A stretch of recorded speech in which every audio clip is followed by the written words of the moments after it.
New rock generator. Energy.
start off right away with the 1600 Light Buggy.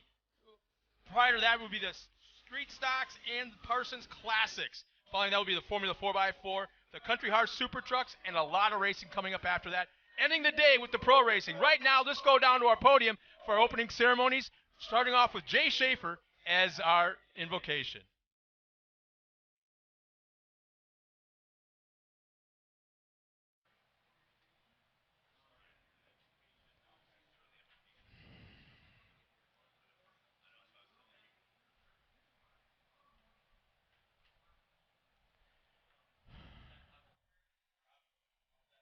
He's slow.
Ladies and gentlemen, at this time, will everyone please rise?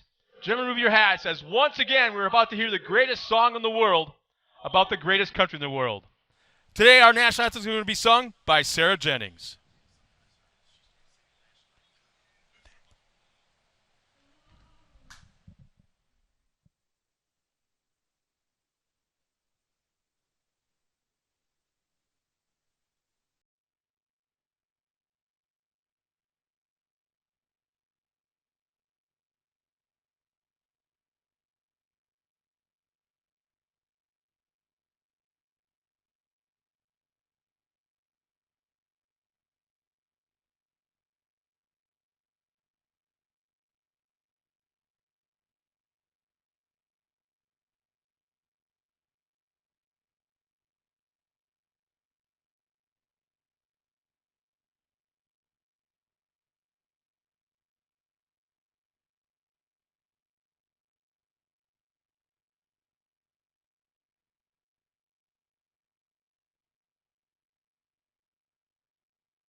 Well, race fans, you can see right there, we got the first race of the afternoon, of the weekend, and the line getting ready to take the green flag. Faye is up in the tower, ready to take the green guys into turn one. Here's our lineup of classics starting right there in the front row. We've got Paul Posbrig starting in the 6'11", Galen Gee in the 6'55", Tyler Plin in the 6'14", Dale Chestnut taking the green flag right now, Mike Boyd for the first time out here in the 6'21", and Steve Jacobs.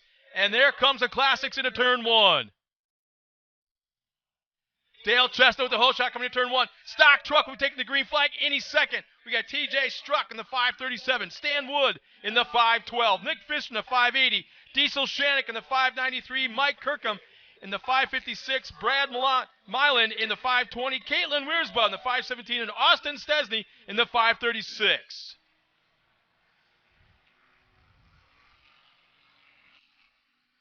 Now keep in mind, for some of the fans that are here for the first time, officially, the scoring does not start until they cross the AMSOIL start-finish line. That's when they trip the line, the transponders start working, and that's when the race officially starts. As we watch right now, Dale Chestnut, our current points leader, coming around that final turn, about to start the scoring. The race is now officially underway. Our whole shot and our leader, 613 Dale Chestnut, well up front early on in this race.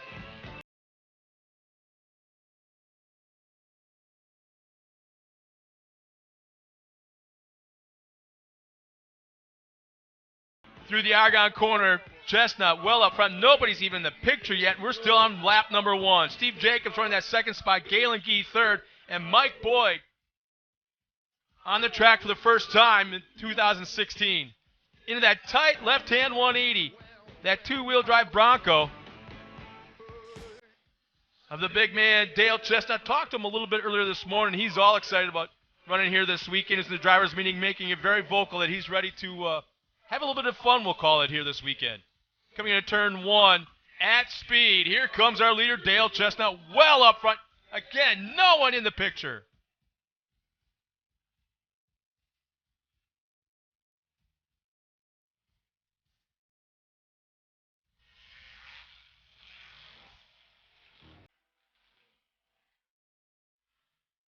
Nick Visser with the lead from the 4x4.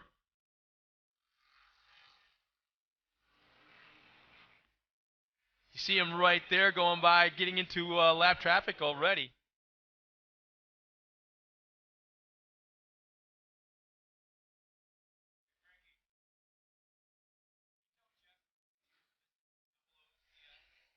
Some of our stock trucks action coming right here. There's Mullen. Nice racing a little bit further back in the Classics division. Here comes the 517. Again, that is Caitlin Wiersba. She did very well down in Chicago just 2 weeks ago. The only lady out here in the field. And very, very competitive with the guys.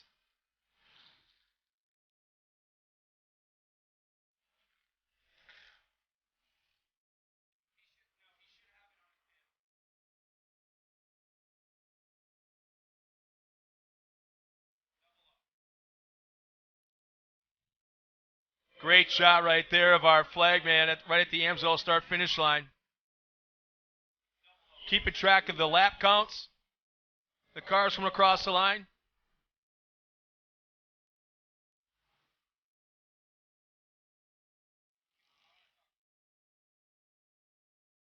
Galen Gee looking real strong coming into turn one. There's again our leader, our overall leader, and in the Classics division, Dale Chestnut.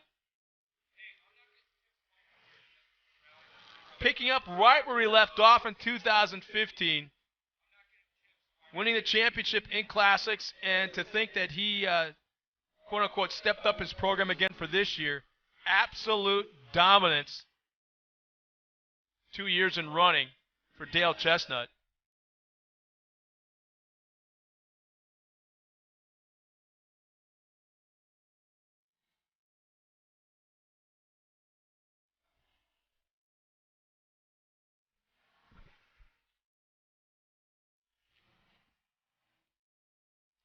Galen Gees move up in that second spot.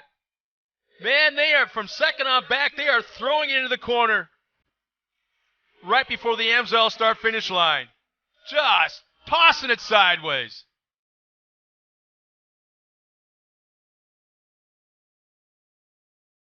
Going down that long backstretch area into that tight left-hand 180 right at the starting line. Now the high-speed area here at Crandon International Off-Road Raceway. Here he comes right down the straight, a couple of the little bit of jumps, and into the Forest County Potawatomi Turn 1, and we got a lot of action all the way around this racetrack.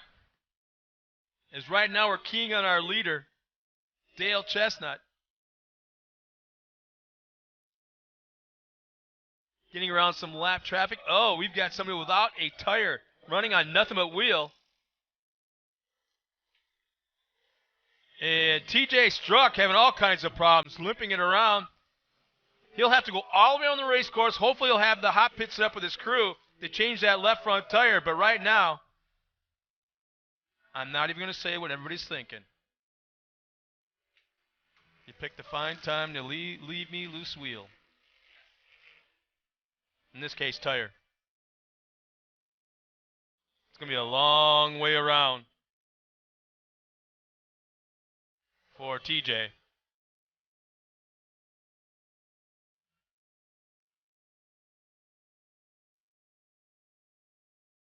He still has about a half a lap to get back to the hot pits.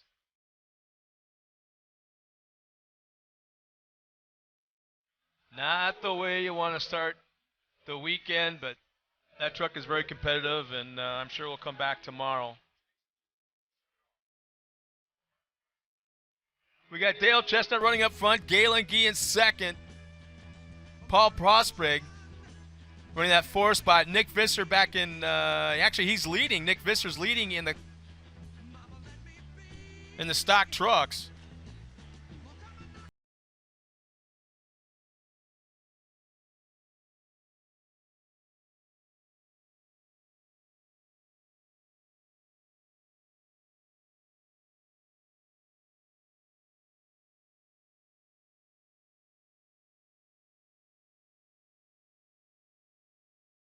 Spot in the race course to when that happens, usually here in that area, the trucks sometimes drift wide up into that fluff up against the wall, and it just sucks them and points them right into the wall, sucks them up into it, and to basically just T-bone the wall and do a little bit of a rollover. Just a little bit out of the eyesight of where we're looking right now on the other side of the timing shack.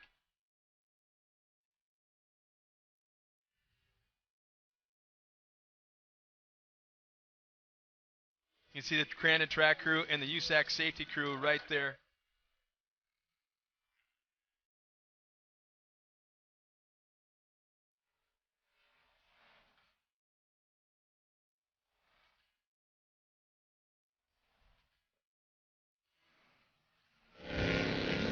Through that yellow zone, you see the guys are slowing down. As soon as they hit that first yellow flag, they'll slow down about 35 miles an hour.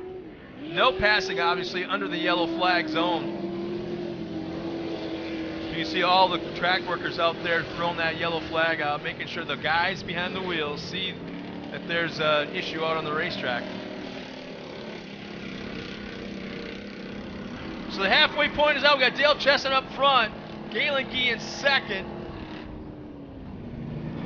Paul Posbrigg and Nick Visser running up front in the stock truck, Dylan Sharkey running in second, Stan Wood running in that third spot, Caitlin Wiersba back and forth, and Diesel Shannick in the top 5. That is all in the classics. I'm sorry, that is all in the stock truck. What's going to happen now is the competition yellow flag is out. All the classics will group back together in their running order, and the same with the stock truck. If they're kind of intertwined. And am I seeing? Oh, there's a replay. That's what happened with TJ's truck. That was just a quick replay.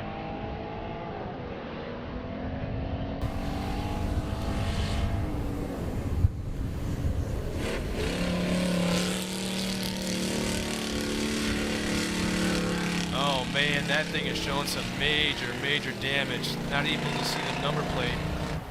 And there's TJ in the hot pitch right now. The left front changed, but yeah, there's TJ right there.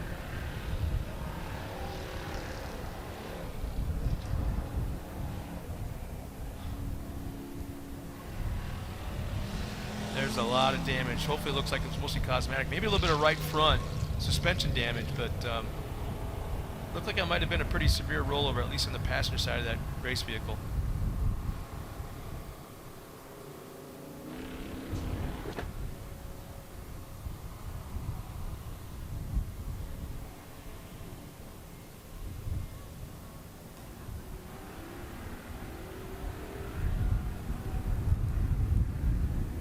Here comes our field now toward turns 1, getting ready to go back to green flag racing. You see Face Nesney down right here in the front stretch, right before the barn jump on the infield with the green flag in hand. You'll see 2 orange cones on the race course. Anytime within those orange cones, our leader can take the green flag, and does. He starts the race, and once again, Dale Chestnut gets the jump going into turn 1 past the barn.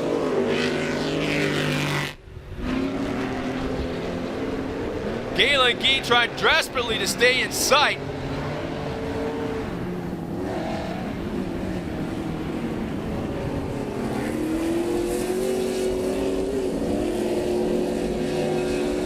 Through the Polaris Razor gravel pit turn, up over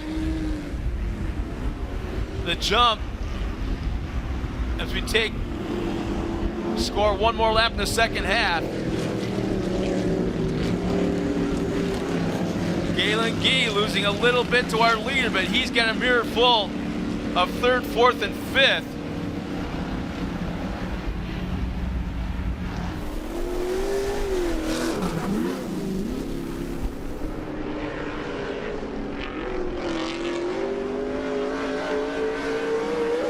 Steve Jacobs trying to reel in Galen Gee, but man, up front, it's all Dale Chestnut headed on that long backstretch.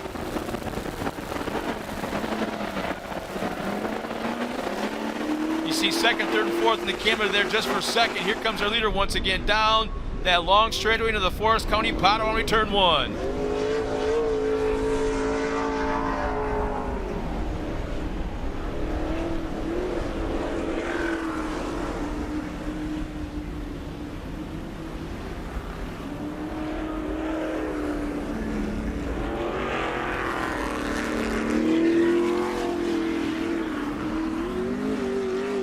Steve Jacobs heavy on the throttle, man, bouncing all over the place, rebounded off the ground 2-3 times, showing a little bit of smoke, a little bit of a rough landing coming out of turn 1.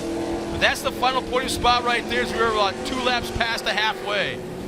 Yeah, the smoke is starting to appear a little bit more and a little bit more as they come through the Polaris gravel pit turn.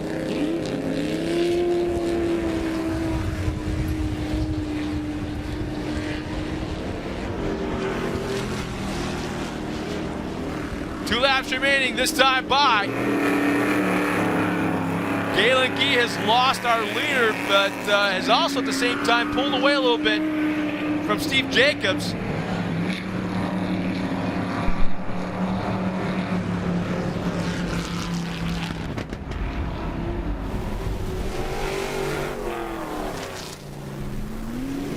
Posbrig a little bit further back in that 4 spot.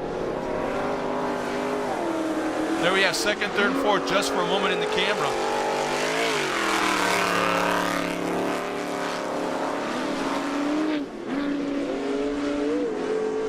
Galen Gee to that tight left-hand 180. Steve Jacobs, Paul Posbrig. Jacobs goes a little bit wide to the corner, may have given up a little bit of ground to 4th place. He's sitting right there, sitting on that final podium spot. They should be taking the white flag this time by, as our overall leader is headed past the skybox. Again, Jacobs just pogo sticking all the way off the barn jump through the barn turn. Still has a shot at 2nd within eyesight, but still throwing a lot of that smoke.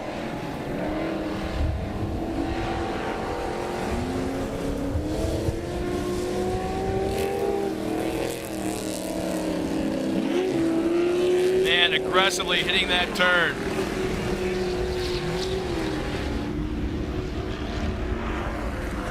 Jacobs looking so strong, but not quite strong enough to pull in Galen Gee for that second spot. There's the white flag. Galen Gee goes by. Jacobs goes by, and here comes Posbrink. Meanwhile, up front,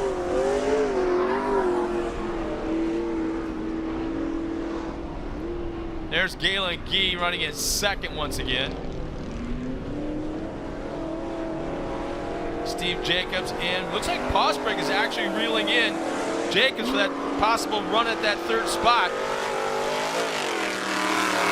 Here comes our leader, Dale Chestnut, ready to throw another one on the belt.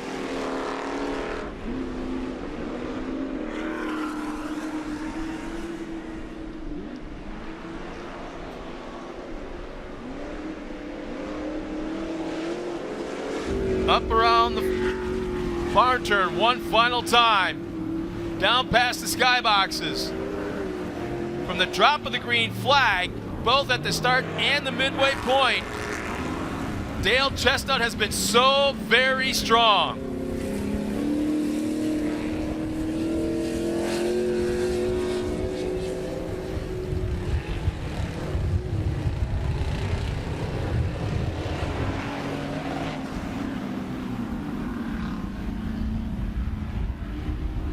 And coming around the final corner, crossing the Amsoil finish line, Dale Chestnut will take another win.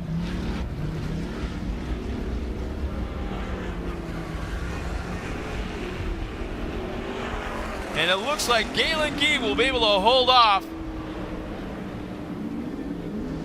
Jacobs for that second spot, but here comes Posbrink right at the line of the final corner to the inside. Posbrink will take the podium spot in third, Galen Gee second, Chestnut with the win, and Jacobs goes wide in that final corner, throwing up a lot of smoke, goes too wide, opens over the inside, and Posbrink will take third spot away, right within 100 feet of the finish line.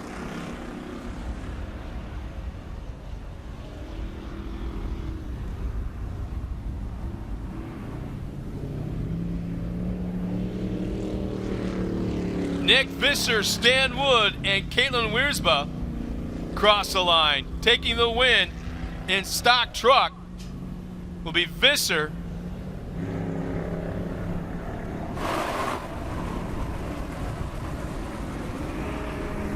As the rest of the field crosses the line, we'll be right back after this with the first of the few words from our sponsors.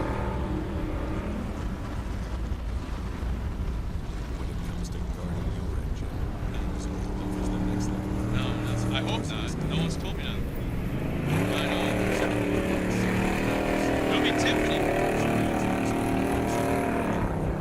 Leading industry standard, extending the life of pistons and cams.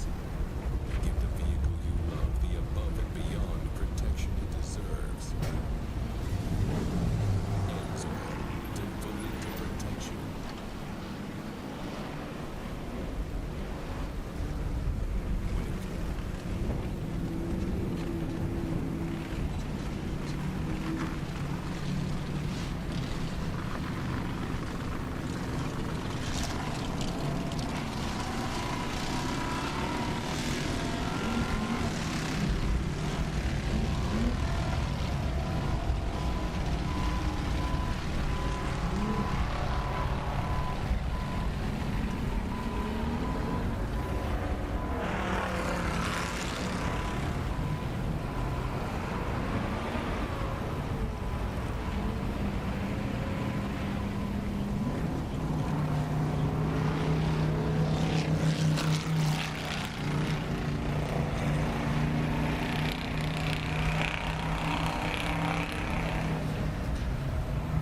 When it comes to keeping the car you love safe, there's a motor oil that offers the world-class performance you demand. AMSOIL sheathes your automobile with 75% more engine protection against horsepower loss and wear than required by a leading industry standard, extending the life of vital components like pistons and cams.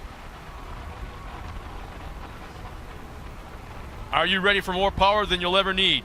Are you ready for more storage than you've ever had? If so, then Bad Boy Off-Road wants you to get behind the wheel of the all-new Stampede 900 4x4.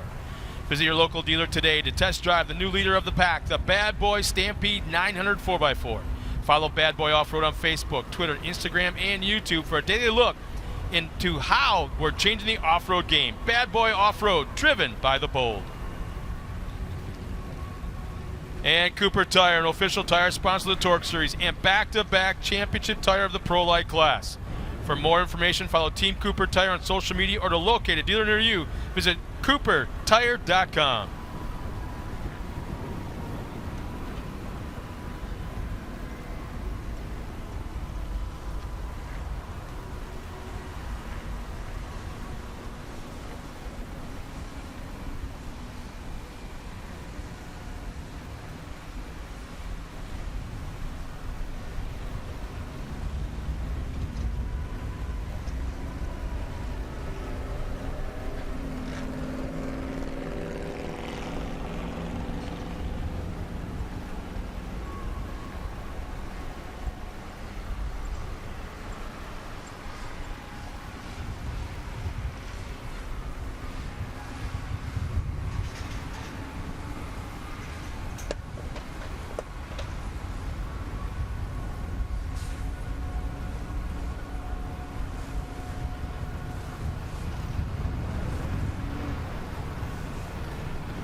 Well, race fans, as we wait for our drivers to hit the podium for our winning interviews, here's something to check out. Once again, it's called the TORC Experience. It's all-day pit access.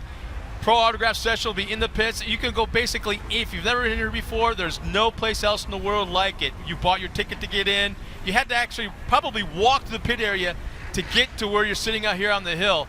You can approach the drivers, you can talk to the sportsmen, talk to the pros, maybe even just you find something for sale if you're interested in getting involved in off-road racing. So once again, nowhere else in the world in this kind of motorsports are you this accessible to all the drivers, all the crews. Get the pictures, get the autographs, and don't forget hashtag TORC Series and also hashtag TORC 16.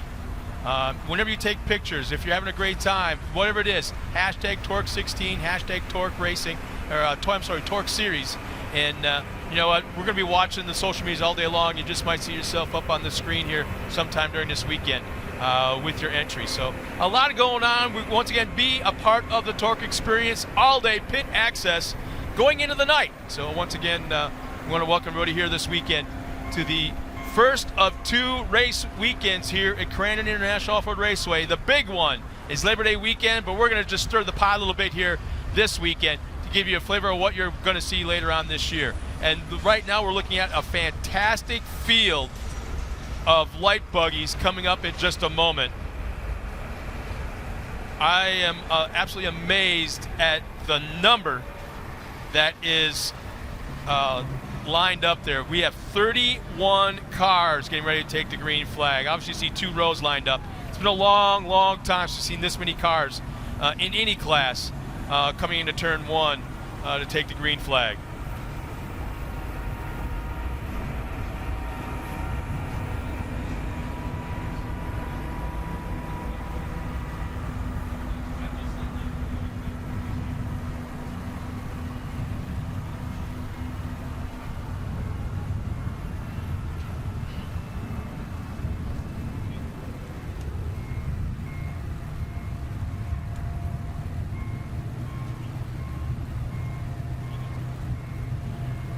It's not like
Yeah, it's this wind.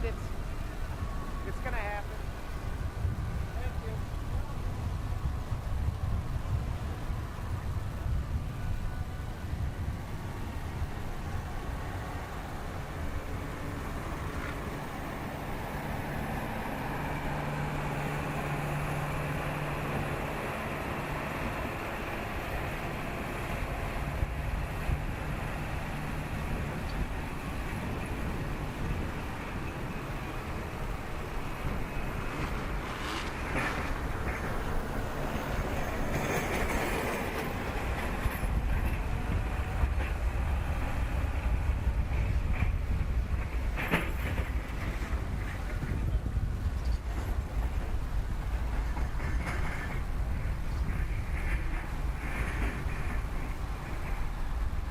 Well, ladies and gentlemen, we got our top 3 finishers out at the podium in our stock truck division. Finishing 3rd in the 517, let's hear it for the young lady, Caitlin Wiersba.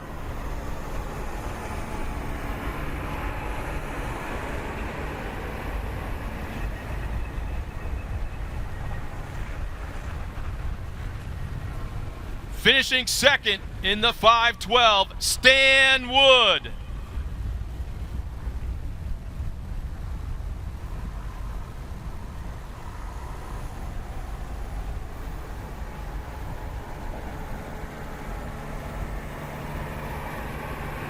And another strong run by the 580, taking the win this afternoon, Nick Visser.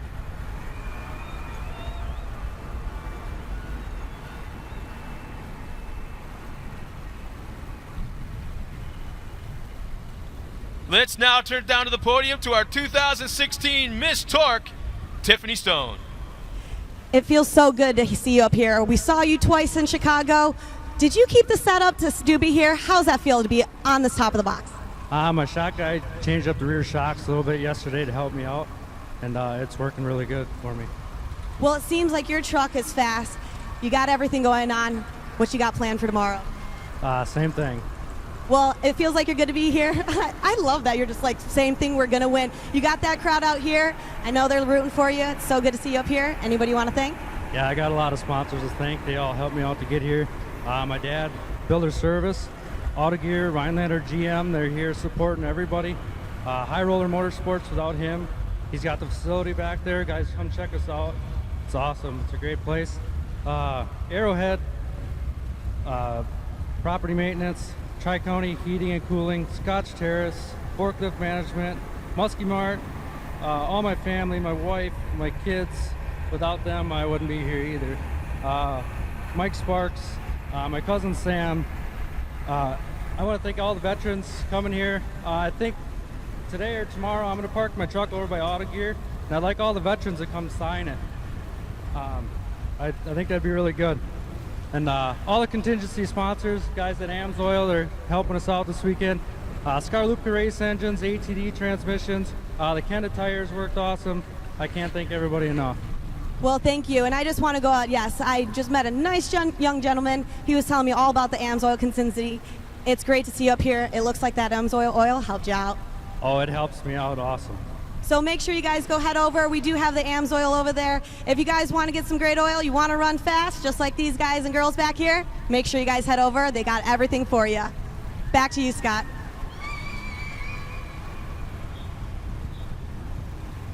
Well, thanks a lot, Tiffany, and congratulations once again to the top three here this weekend. I should say on the first day here at Crandon International Off-Road Raceway. Once again, it's the Forest County Potawatomi Brush Run here in 2016.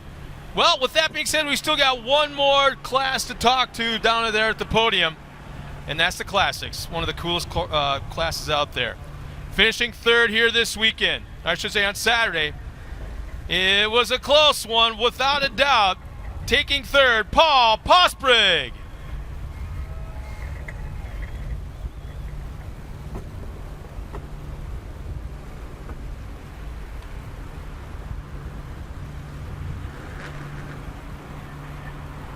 And finishing second in that red, white, and blue 655. I'm going to have to find out exactly what that thing is because I cannot tell. I don't know, it's Chevelle? I don't know. It's Galen Gee.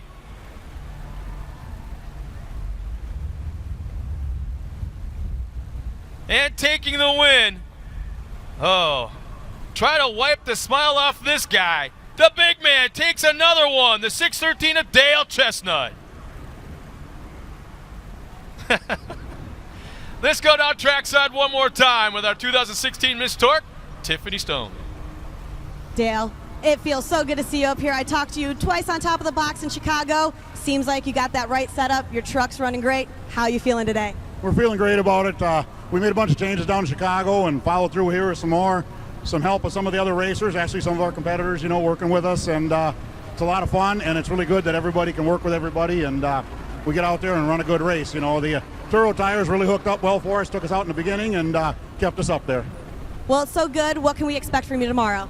Well, hopefully a repeat. We're going to try for the same thing, check everything over, and hopefully you can do the same thing, pull the whole shot again, and get out there and go. Pretty much, if you get that whole shot, you're geared to get first, it seems like. Well, the whole shot makes a big difference. You get a clean track, you get a little different drive when you're out front, and it's a little nicer when you're out there. You don't have to worry about the mud and everything else coming at you. Well, congratulations. Good luck in the future. Yeah, thanks everybody. I'd like to thank all the fans, Duro Tires, Ultra Wheels, Off-Road Fraternity, AMSOIL, Dealer Graphics, everybody else that helps us out here, and especially my crew and my family. Congratulations. Good to see you on top of the box. And back to you, Scott. Thanks, Tiffany. Get up on the box, you guys. Jeez. Stand up. On top. There you go. It's like you've never been there before, guys. Jeez. Once again, congratulations, guys. And it was fun watching you. You know what? There's the lineup for our next race. 31 cars strong. Still getting lined up. Light buggy division.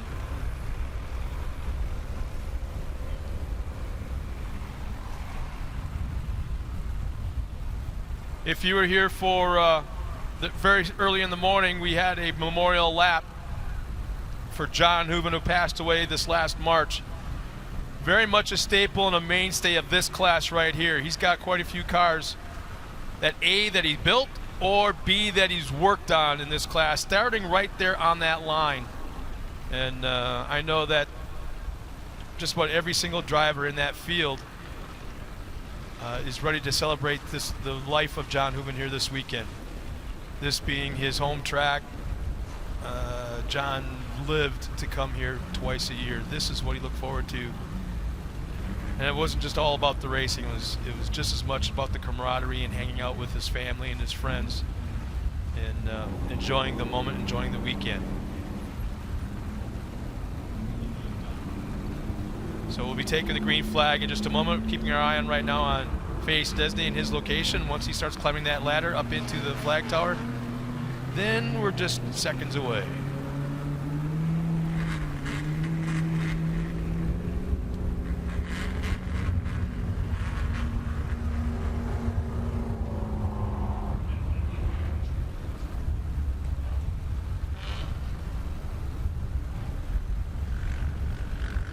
Here's our lineup of 31 cars.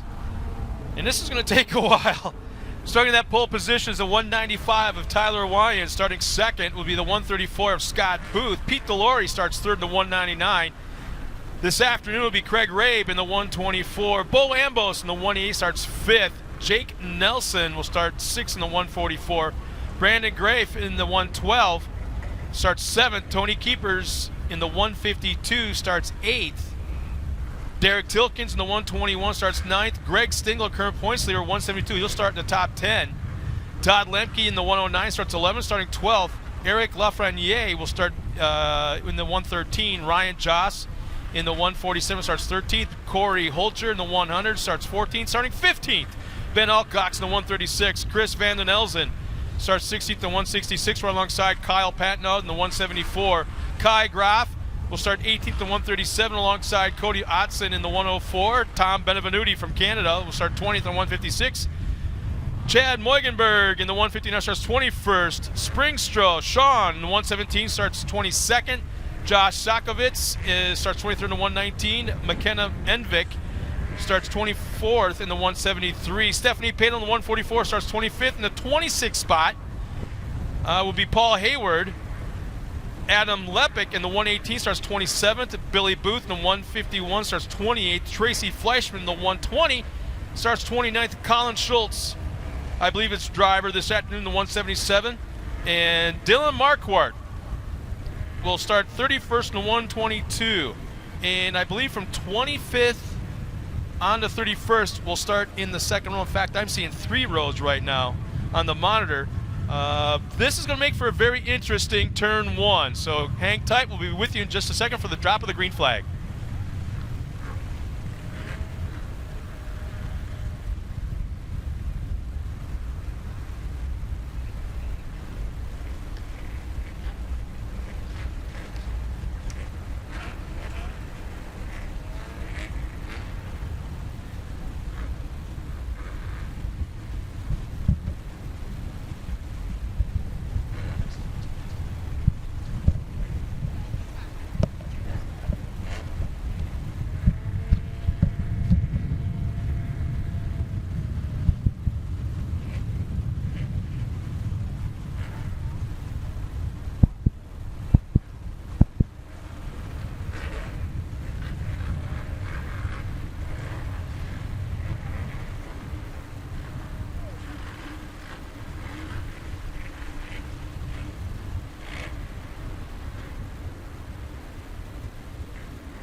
rows of cars.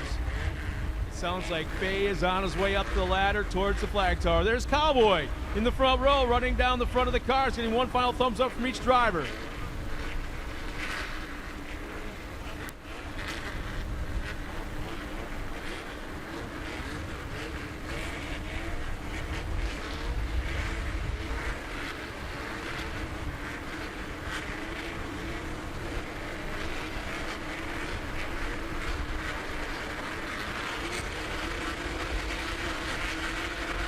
You can hear the engines revving. Green flag is out. We're underway. 31 cars into turn one. Hang tight, Crandon, because here they come.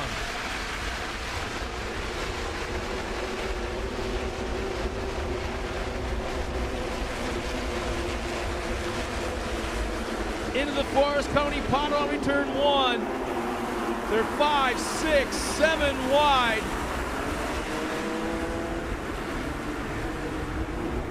Still no clear advantage as they come around turn two, up past the barn.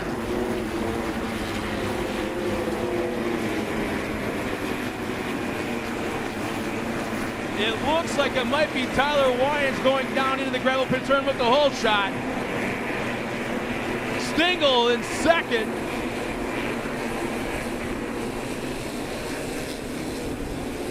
They're 4 wide, up over the jump. Meanwhile, up front, it looks like Tyler Wyans and Greg Stingle. Stingle starting back in that 10th spot. Wyans on that pole.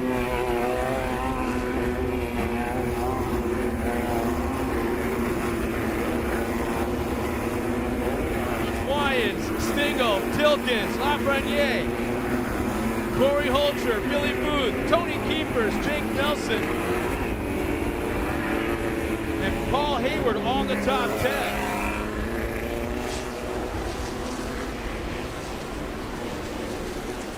Down through that Argonne corner, down now into that back, long back straightaway.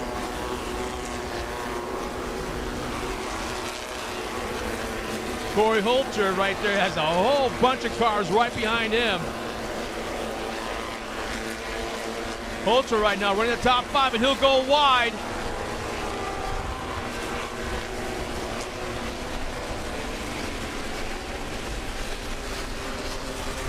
And now we got a side-by-side battle coming into turn number 1.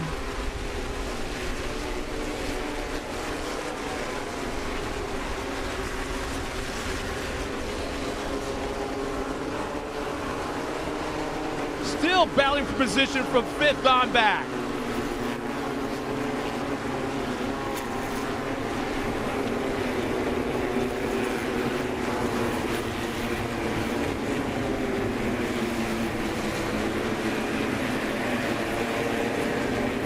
Coming now down to the gravel pit corner.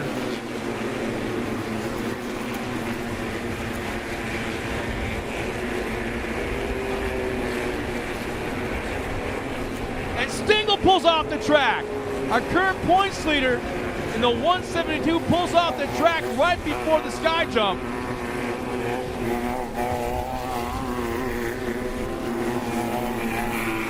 As Tyler Wyans crosses the line, Derek Tilk is running in second. Tony Keeper's third, Billy Booth, they all move up 1 spot, Holster now in the top 5. But that's the big news right now, is Stingle off the track.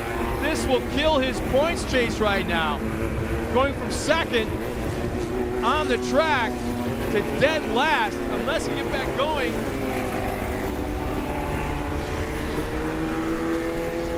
Derek Tilkins, Tony Keepers, a little bit further back. Coming into that final corner, that big, tight left-hand 180. There you see Derek Tilkins running that second spot. Still has an eyesight on Tyler Wyans, our leader. Keepers right there behind him.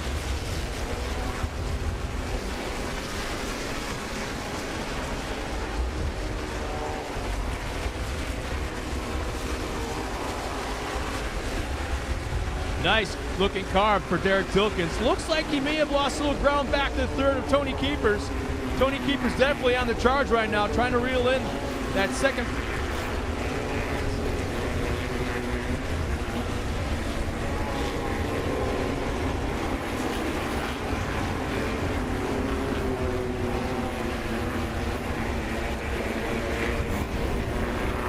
Tilkins throwing that car into the corner, that gravel pit turn. Meanwhile, Keepers goes up to the high side, going to hope to get a run up the corner, keep that momentum up as they hit that sky jump. And that's exactly what happens. Keepers has a great run coming out of the corner. Down to that final turn, up towards the Amsoil finish line. Keepers has made up a ton of ground in that last 300 yards or so, as we're now 5 laps remaining in this race.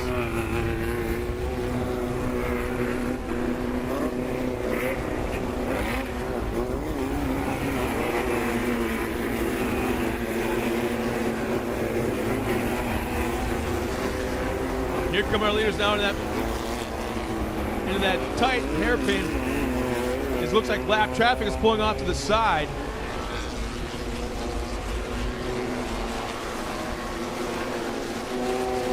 You see Tyler Lyons about 10 car lengths out in front. Tilton's trying to get around lap traffic and does cleanly. Here comes Keepers now in that third spot. Looks like Tilton's pulled away a little bit in that last half lap or so, as Keepers was at one point right in the back bumper running for that second spot.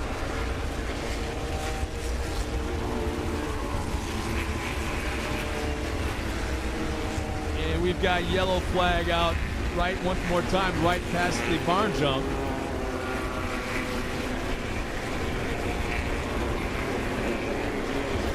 And the leaders head down past the skybox, down to that gravel pit turn. There's our leader, Tyler Lyons, in the former Matt Gerald driven car, the 195.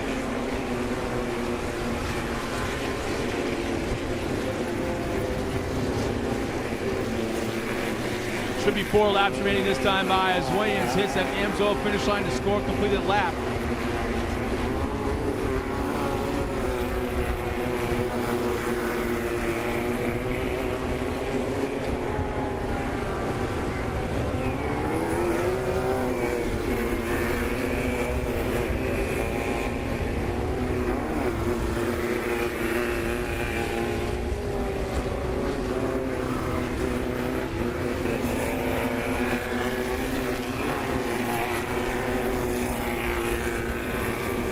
Once again, here comes our leader, Tyler Lyons, all by himself. Barely in the shots. Derek Tilkins running second in that left-hand 180.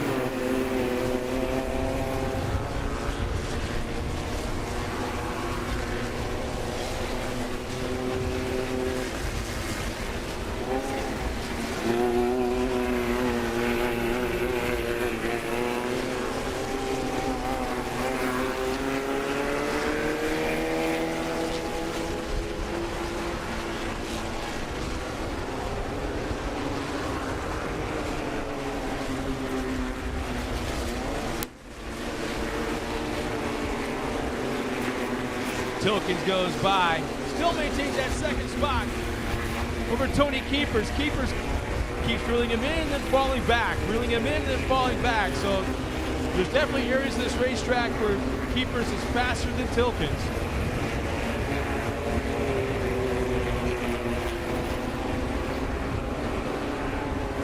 Competition yellows is coming out this time by for our leader, Tyler Lyons. And it looks like Tilkins will hang in that second spot as they cross that Amsoil finish line to take the comp yellow. Billy Booth in that 4th spot, Paul Hayward 5th.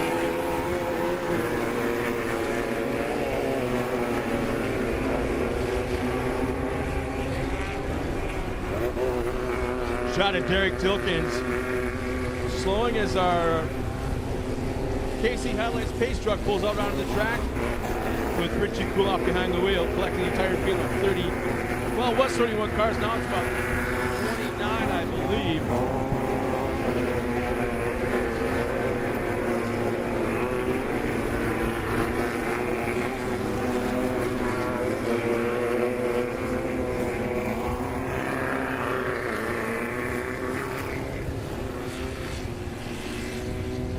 KC Highlights Vision Wheels Cooper Tire Pace Truck has control of the entire field now, headed down that long backstretch He'll be making the corner just a moment, coming down towards the Forest County Potawatomi turn 1.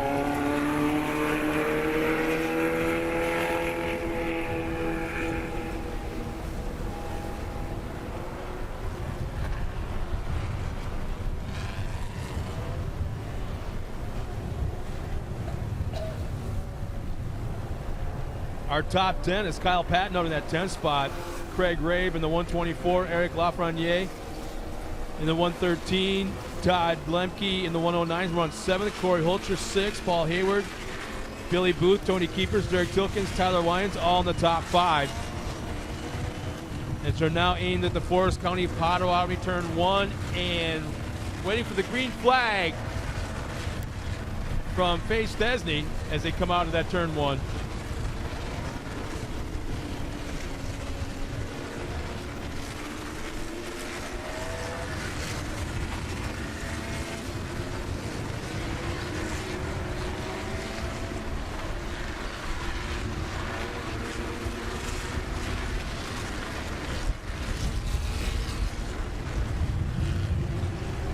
Richie Krylov takes that pace truck off to the left side of the course to be heading out, and the cars will be going down tight to the wall.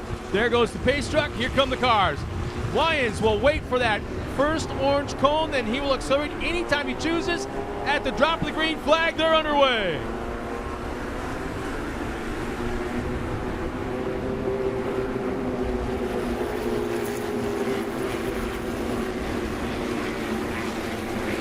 Now watch for Derek Tilkins trying to dive to the inside in the gravel pit turn. Much as he's been doing the entire first half of the race, as he's closer now than he's ever been.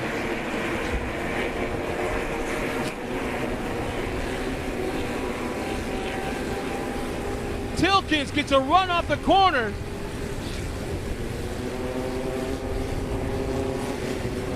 And now Billy Booth is going after Tony Keepers as well. Here comes Derek Tilkins.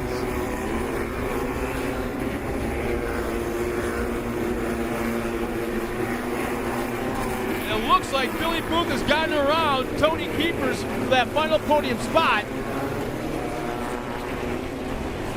But up front, Tyler Wyans still holding off Tilkins. He'll slide wide to the Argonne corner, and Tilkins is going nowhere. He's staying right in the back bumper of our leader.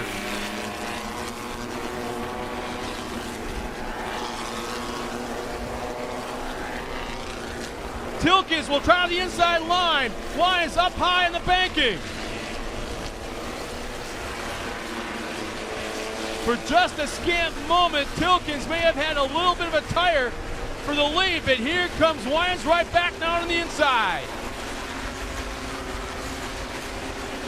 They're side by side through turn 1. Here they come. They touch tires.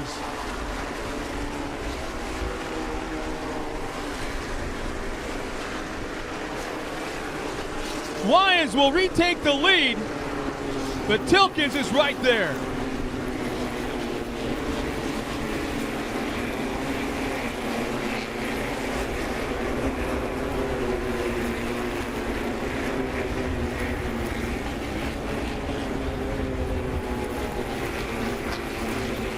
And here comes Keepers now once again inside of Booth. Keepers retakes that last podium spot with just a few laps remaining.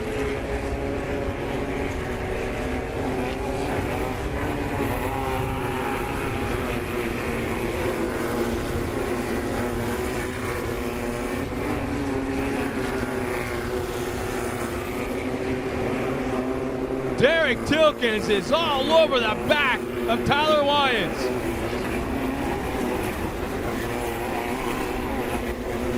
Tilkins looks on the inside in the Argonne corner. For just a moment he had the position, but again, Wyans has momentum and retakes the lead. Tilkins is coming right back.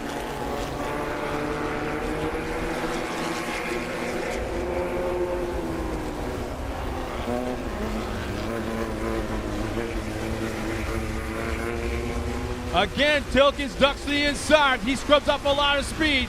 Wyans takes that outside line up in the banking, tries to keep that momentum up, and he will just slide right back up front on the inside of Tilkins.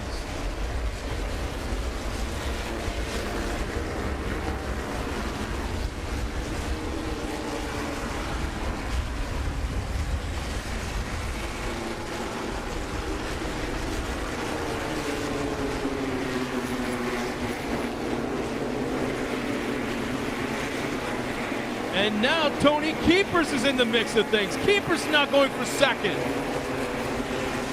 Here comes Tony Keepers inside of Derek Tilkins.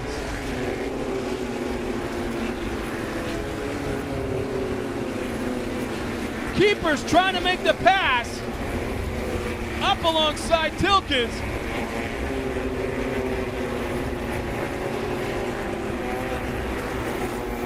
And the white flag is out one more time around.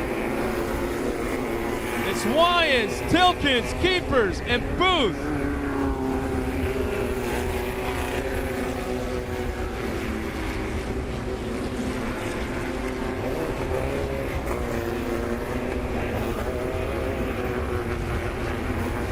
And now once again they separate just a little bit. It looked like Tilkins trying to take a little bit of a wider line to the Argonne corner to keep that speed up.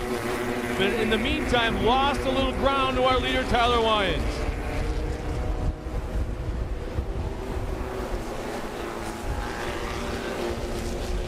Keepers now once again making a run at Tilkins for that second spot. Here they come down the straightaway into Forest County Potawatomi turn 1.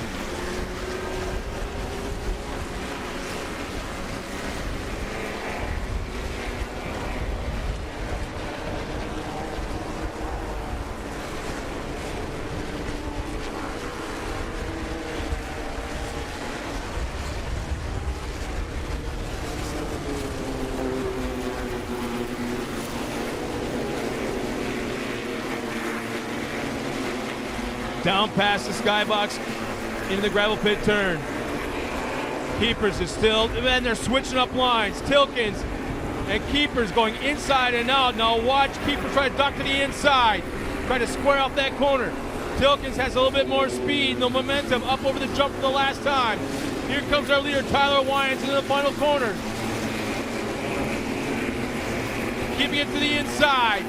Up across the Amsoil finish line, taking the win will be Tyler Wyans. And Tilkins will hang out for second. Keepers will finish third.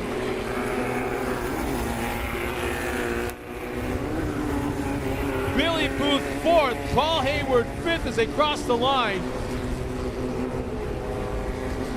And the last two laps, absolutely phenomenal by all of our top three drivers. Tyler Wyans, Derek Tilkins, and Tony Keepers. As Scott Booth, Ben Alcox, Chris Vandenelsen, Greg Ray, Tom Benavenuti, all the rest cross the line, taking the checkered flag.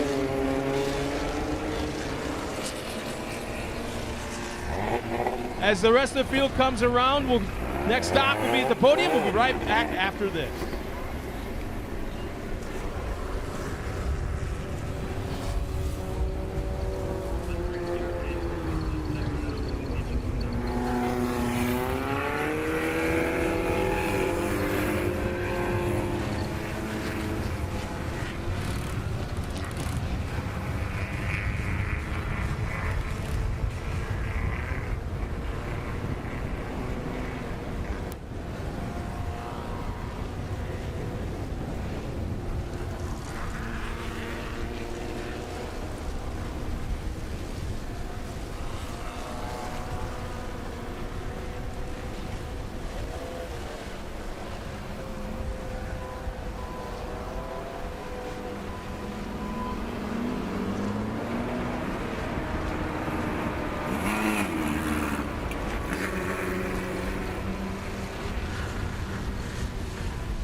Well, ladies and gentlemen, let's go down trackside, down towards the podium to meet our top 3 finishers in the light buggy division this afternoon, racing for John Hooven.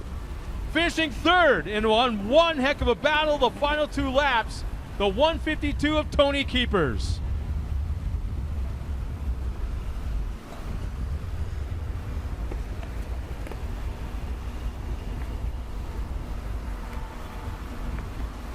Finishing second in 121, he had it and he lost it and he got it back. Derek Tilkins.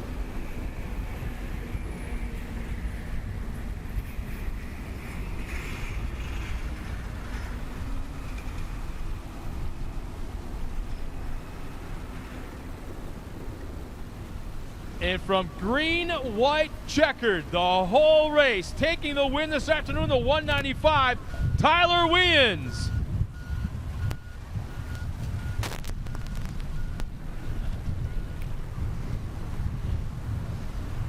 Let's go down trackside one more time with Tiffany Stone. Congratulations to you. You had that the entire race pretty much. First time up on the box this season. One word to describe how you're feeling today. Oh, I'm so excited. This is awesome. We worked our butts off to get this car where it is. We stayed up till about 1 in the morning last night making some changes, and it totally paid off. I don't know. I got to thank a couple sponsors, Jody from Insane Imaging, Amsoil. I don't even know. I'm speechless. This is awesome. I got to thank the Gerald Racing crew and family. They've been awesome for helping us out. Well, it's so good. I know your cousins and your family were down here rooting for you. They were the first ones waiting for you up here. So it's so good to see you up here. Congratulations once again. Yeah, I gotta say I love you to my fiance, Catherine, at home. She is not here, unfortunately, but she was watching the live stream, so she got to see it. Well, that's awesome. Thank you. No problem. And back to you, Scott.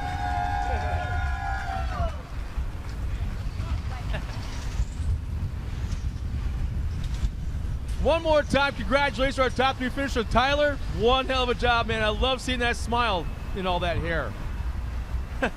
Nice beard, man.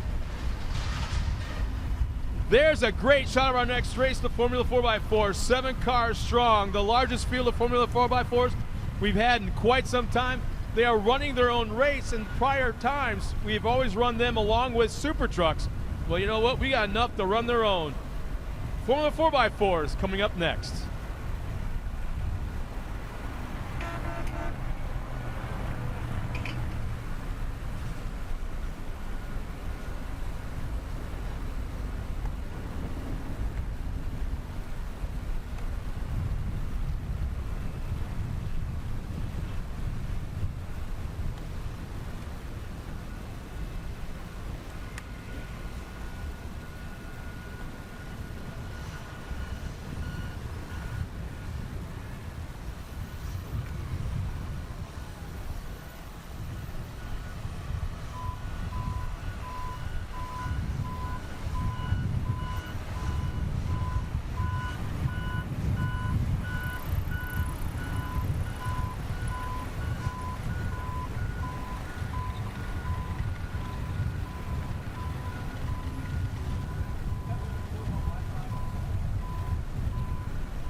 Maxxis tires are trusted by TORC champions because our products take drivers to the podium year after year. Be sure to visit the new Maxxis.com and stop by the Maxxis support truck to learn more about Maxxis tire products, including the ultra high performance passenger, trailer, truck tire, and SUV tires.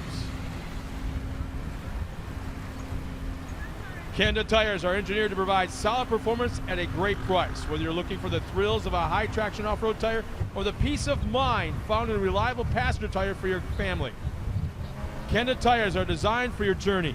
Visit CrandonTire.com to find a retailer near you. And winning TORC drivers rely on VP racing fuels to keep your trucks running right. And now you can get the same benefit with VP additives for gas and diesel engines. It's a race fuel technology for your daily driver and the perfect way to clean out your fuel system and to put the power back in your drive. In fact, VP Octanium offers the biggest octane boost of any product on the market. Octanium and VP's other additives are available at your local AutoZone store, and for more information, visit VPRacefuels.com.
No, race fans, if you want to watch this on Fox Sports 2 at home, here's our broadcast schedule for today's race. It's July 14th at 9:30 p.m. Eastern Time, prime time, the round 5 of the TORC series. And then also tomorrow's racing will be July 21st, the following Thursday at 9 p.m. as well. So once again, there's our time schedule for the both Crandon rounds of racing. Make sure to tune in at Fox Sports 2. And don't forget about tonight, performing on the main stage, the Zach Matthews Band at 8 p.m. It wouldn't be the Forest County Potawatomi Brush Run without live music at the barn. So make sure to stop down and see the Zach Matthews Band here at 8 p.m. tonight at the main stage. And if you had a chance to do it before, or if not, make sure you do it right now. TORCseries.com, we're being broadcast live across the globe as we speak. And you can also follow us on Twitter, Snapchat, and Instagram at TORC Off-Road. You also go to Facebook.com/TORC, like us there. Or here's the big thing. All weekend long, back in the pits, back in your campground, wherever you're doing, all weekend long here at the racetrack, hashtag TORC16 or hashtag TORC Off-Road. Do that all weekend long, and we've got somebody monitoring all the social medias, and you just might see yourself up on the screen sometime during the weekend.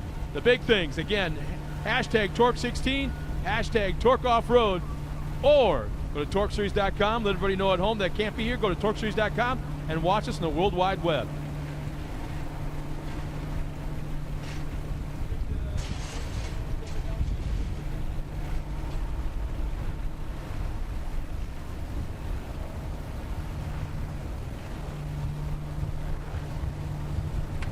Well, we've got a lot going on here at the racetrack, and much like we did last year, TORC once again teamed up with Wayne Kyle and the Chris Kyle Memorial Benefit and has come up with the brand new stickers for 2016. And this is the brand new decals. If you had a chance to see them last year, they're red, white, and blue with the Punisher skull. This is the design for this year. These are $5 a piece. 100% of the proceeds from TORC and the sales of these decals go to next year's Chris Kyle Memorial Benefit. You can find these at the Race and Dirty trailer, where all the 2016 TORC official apparel can be located, as well as brand new, just for this weekend, event-specific t-shirts, brand new design. Tim and Timmery have them all on display right now. Head up to see the guys, the gang here, and Scott from Race and Dirty. Pick up a sticker, $5, 100% of the proceeds go to the benefit, as well as brand new design, Crandon International Off-Road Raceway apparel, as well as TORC apparel.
Well, the green flag is out. We're underway. The Formula 4x4.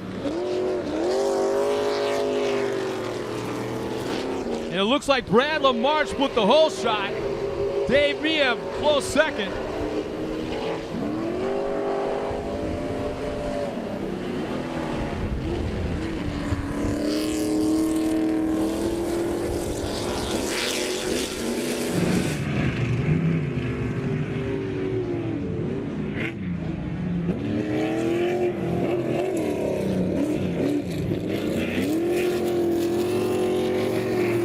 As they cross the AMSOIL finish line to trip transponders and officially start the race, Brad LaMarche with the lead, Dave Mia in second, Ben Passa in third, Michael Platz in fourth.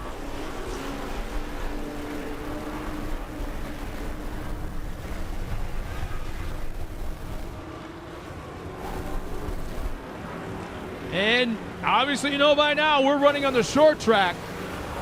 So all the action is going to be right here in front.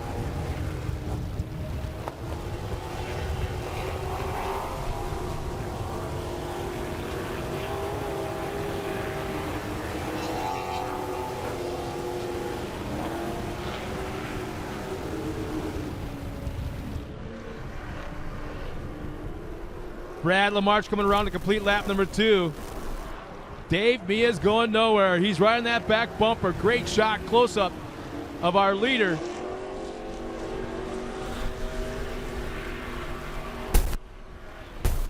And Mia is hard on that throttle. Never lifted all the way through that final turn right before the finish line. He is heavy on it.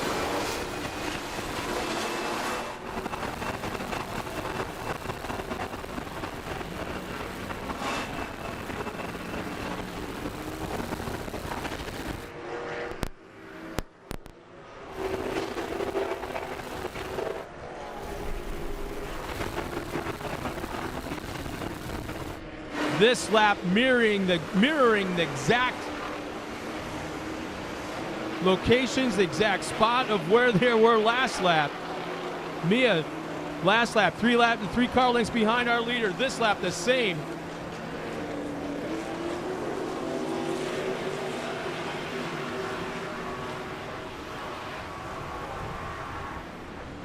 Mia now trying a different line to the inside, up past the barn turn. LaMarche trying to keep it tight to the inside. Mia making up ground on our leader. Mia's right there.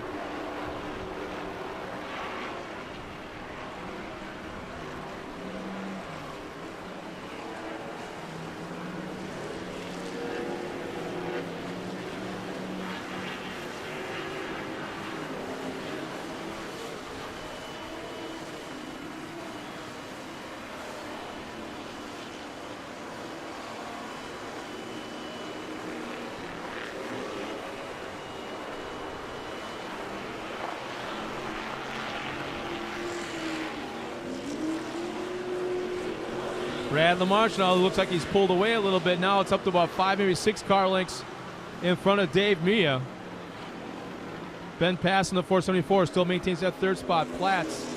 Michael Platz has moved up into that 4th spot. Andy Holtz in that 5th.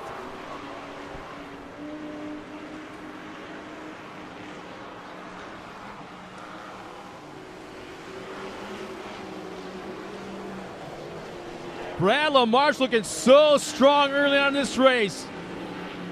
Pulled a whole shot, has never looked back. That white AMSOIL Ford still clean as a whistle.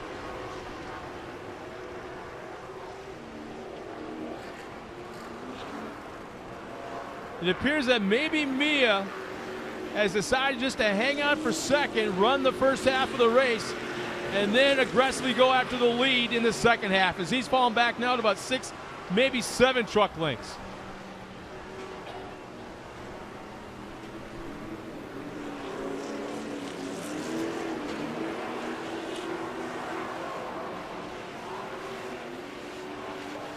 And LaMarche is still pulling away. Now to about 20 truck lengths over Mia.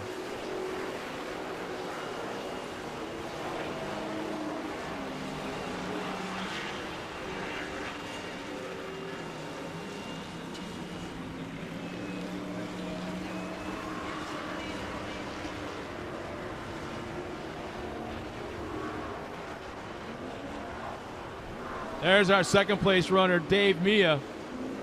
Should be going to the competition yellow next time by.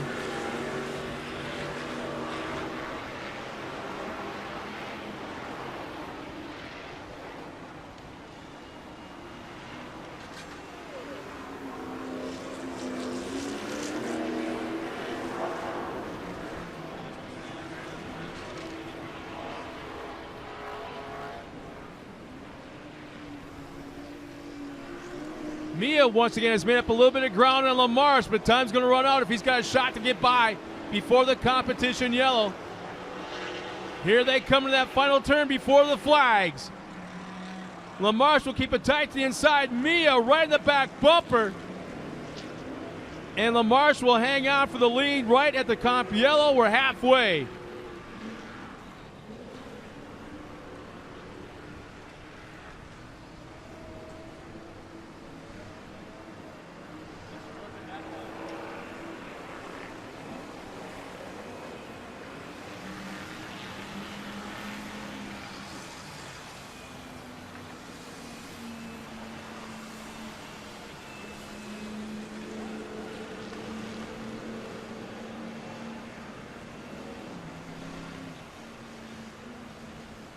Richie Kuloff out there in that KC Highlights Vision Wheels Cooper Tire Pace truck.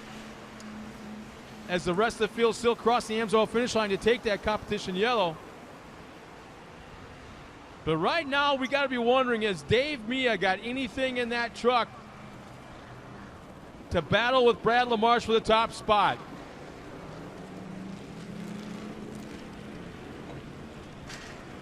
For a few laps there in the first half, Mia was making a run at him, then fell back quite a bit. About 2 laps before the comp yellow, and then right at the flag, Mia was once again riding the back bumper. So Mia might have been experimenting with different lines in that first half as they came to the caution. We'll find out in just a moment as they go back to green flag racing.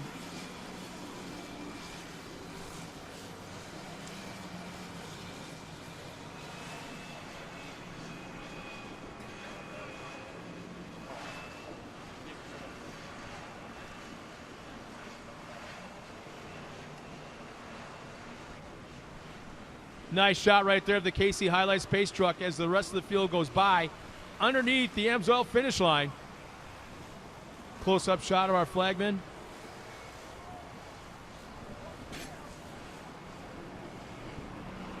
Once again, the restart will be with Faye Stesney and those 2 orange cones. Our leader, Lamarche, can accelerate anytime he wants within that orange zone and take the green flag. And we're back underway. They spread out 2-3 wide into turn 1.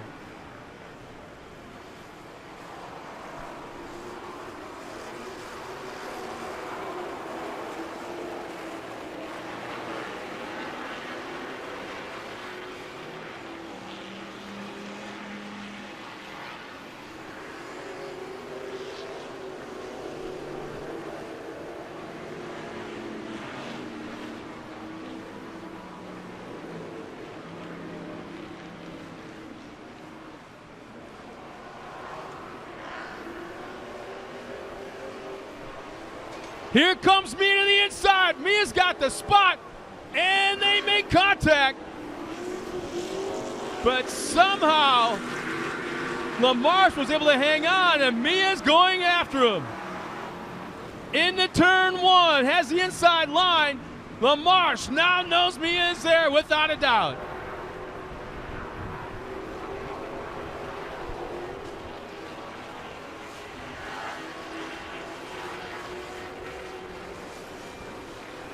Again, Mia goes tight to the inside.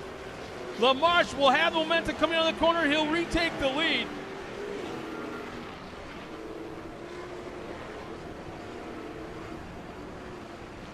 Five laps remaining this time by.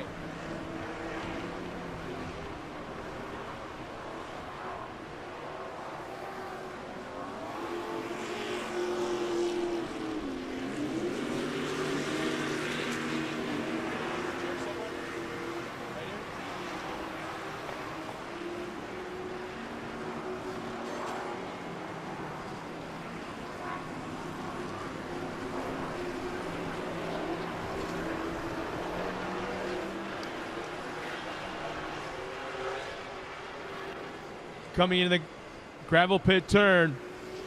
Lamar still has the lead, has pulled away a little bit from Mia. Ben Passa now coming after the back. Now he's going to battle for second.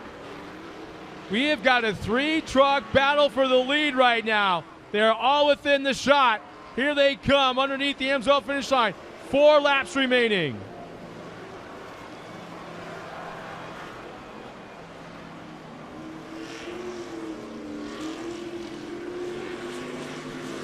Ben Passa right there is a great shot of him. He's just watching everything unfold right in front.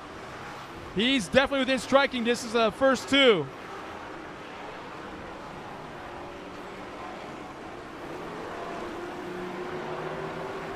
Three and a half laps remaining as they head down into the Polaris gravel pit turn.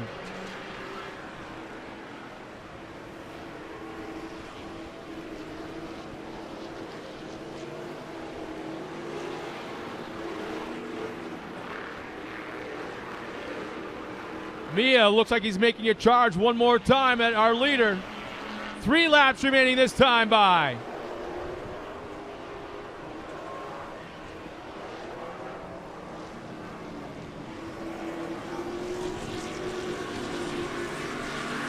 And as Brad LaMarche hangs on to the lead and Mia trying to find a way around, Mia is just getting roosted right now by our leader.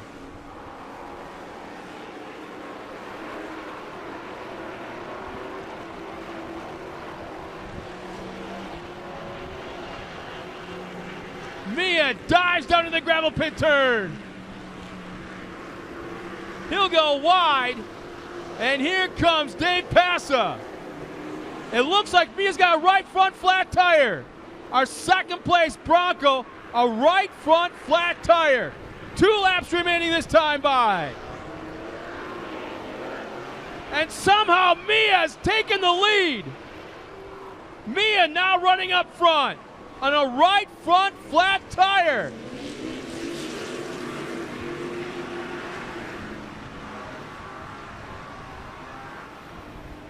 The worst corner to go down, and that's what Mia is battling with right now.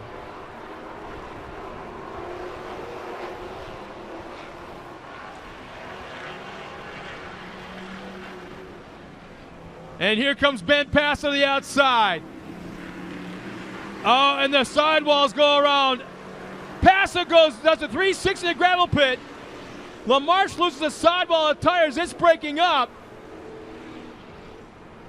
And the rubber comes off the wheel, and the white flag is waving.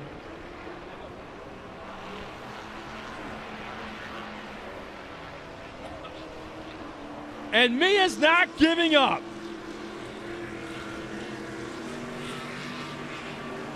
In one of the best Formula 4x4 races we have seen in a long time, Mia is still on the throttle.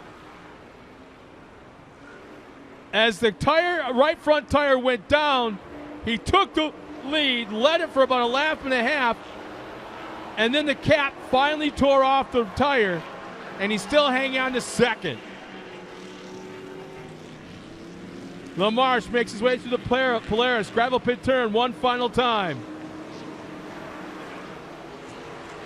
Into the final corner, taking the win this afternoon in the Miller Lite Formula 4x4 division. The 471 of Dave Mia. Second. Oh, will he? No! Right before the finish line, Mia over-rotates, falls back to third. Ben Passa will take second. Things looked so easy as they crossed the line, but became very difficult at the last minute. This will be a great interview down at the podium in just a moment, but we'll be right back after this.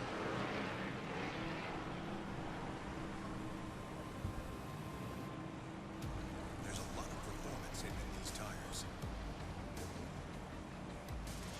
These tires are insanely good. Selected as a Consumer's Digest Best Buy. If this is what experts thought about Cooper tires, imagine what you'll have to say. They're impressive on all surfaces. Put Cooper tires on your car today.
Mike, you need a little less gain.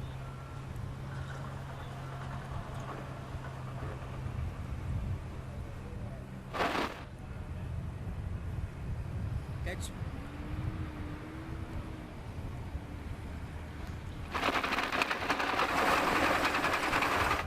okay. It's cranked all the way down.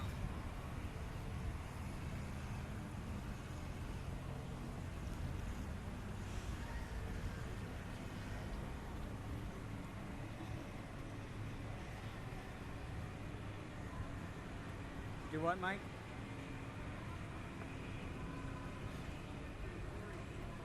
I can't hear a word you're saying. Okay, now try it, Mike. I could go for a pillow.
Race fans, now we have our top three finishers down at the podium. Let's now meet our top three finishers in one of the wildest Miller Lite Formula 4x4 races we've seen in a long, long time. Finishing third, he's got a lot to say about his tires. The 475 of Dave Mia.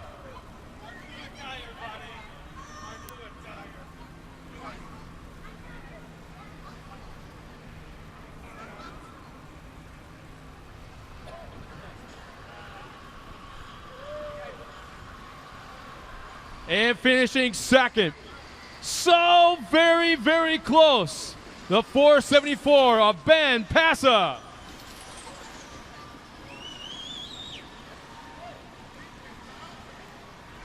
And taking the win, he dominated the first half and almost tossed it away in the second. The AMSOIL entry number 471 of Brad LaMarche. And for the first time, let's welcome to the podium, doing the interviews, Georgia Adeline. Georgia, take it away. Congrats, Brad. So you were out front before the competition caution. You stayed out front. How does it feel to be on the top box here at Crandon? It's awesome. We busted our butts off to get up here. Last race we blew a motor, so it's been 2 weeks of no sleep, working hard. I got to thank my dad, my brother, my family, my crew. It was just awesome to be here. I can't even explain it. And then win. These guys are awesome competitors. We had a good battle out there. Hope we can do it some more. Awesome. Well, congratulations and good luck tomorrow.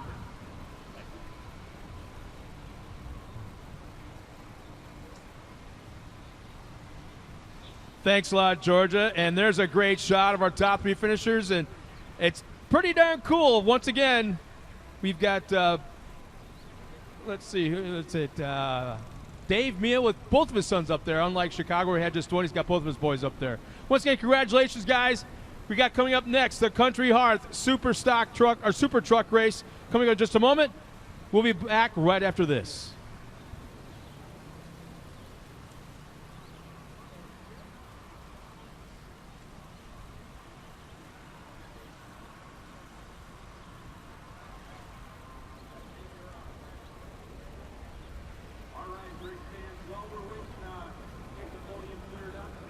Get the track ready for our next race. I have our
I like yeah.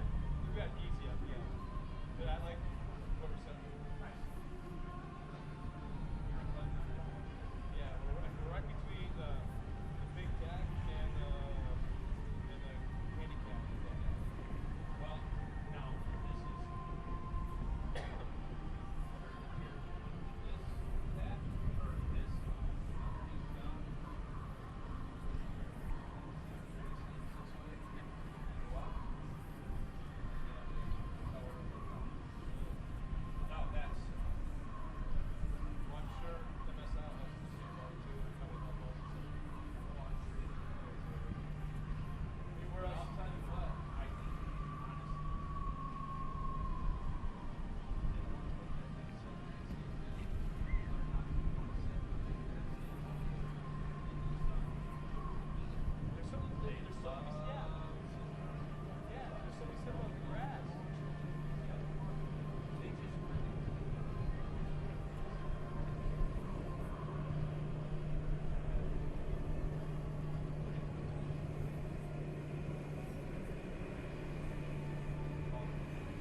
Arturo Tire is proud to sponsor the Arturo Tire Pro Light Series here at Crandon. Be sure to drop by the Arturo booth for exclusive rebate offers, as well as special offers on Arturo gear. Rugged Radios is proud to be the official communications of the TORC Racing Series. Whether you're racing on a track or flying through a trail, Rugged Radios is your #1 source for two-way radios and intercom systems. For work, race, or play, Rugged Radios is the authority in communications. Be sure to check out Rugged Radios at ruggedradios.com.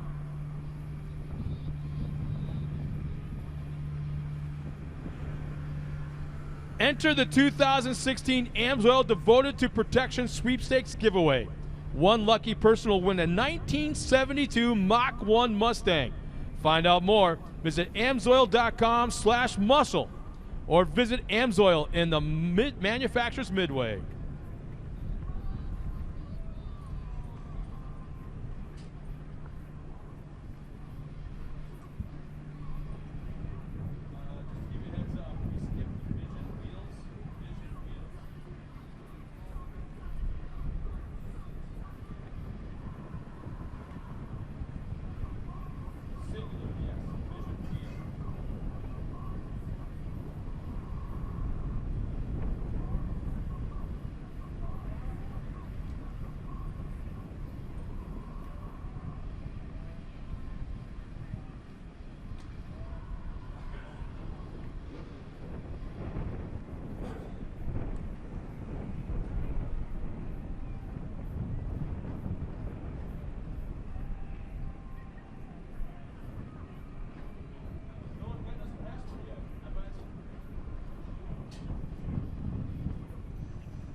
Green flag is out. Here they come, the Country House Super Trucks into turn 1.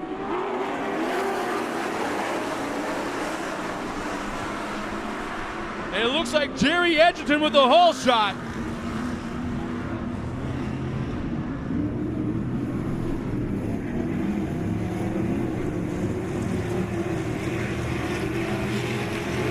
Down that backstretch, Eric Gruppel into second. Mark Peterson looks like third.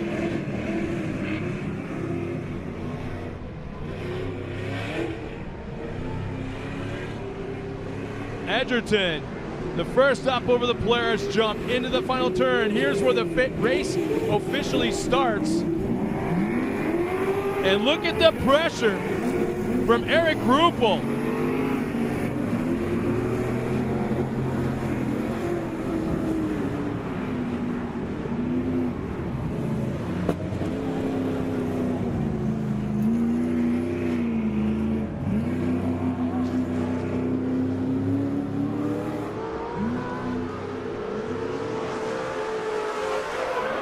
Jerry Edgerton just roosting the heck out of Eric Gruppel right now. Peterson in third as our top three have pulled away a little bit.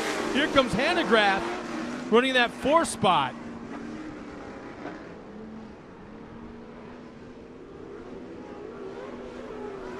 Into the Forest County Potawatomi turn 1. Here comes Gruppel to the inside. Gruppel taking a look for the lead.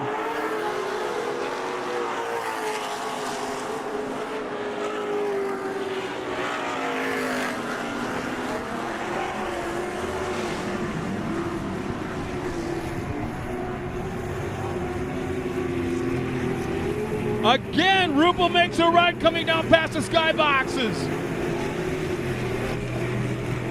Gruppel ducked to the inside, trying the slide job on Edgerton, and pulls it off. Gruppel takes the lead over Jerry Edgerton.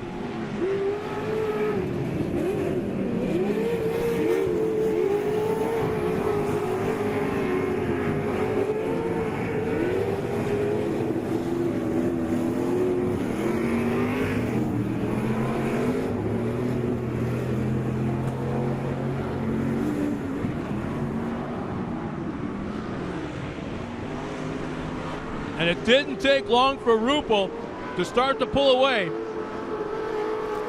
And now Mark Peterson starting to battle with Jerry Edgerton for second.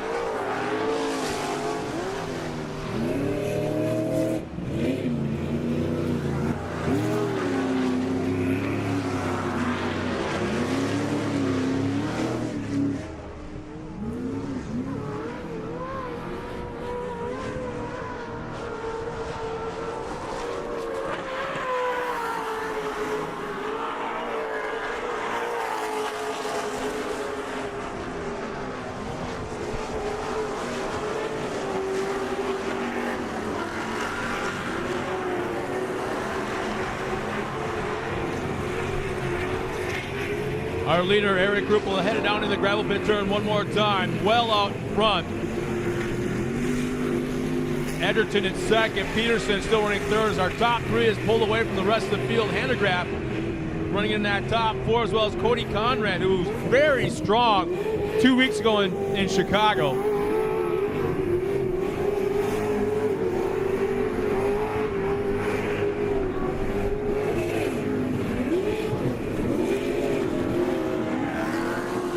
Conrad takes a look inside of Hanegraaff as we go back up front. There's second and third. Peterson trying hard to reel in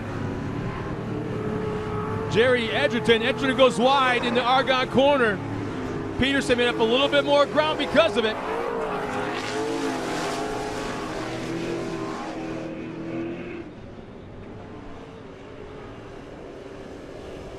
And look at Peterson trying to square off the corner on Edgerton.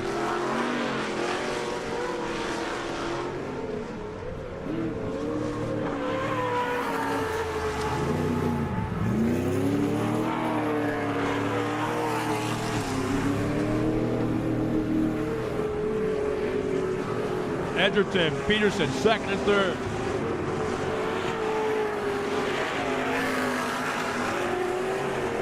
It was just 2 weeks ago in Chicago that Jerry Edgerton stepped aside and asked Mitch Dorr to drive his truck for him on the short course. And in the very first Super Truck race ever,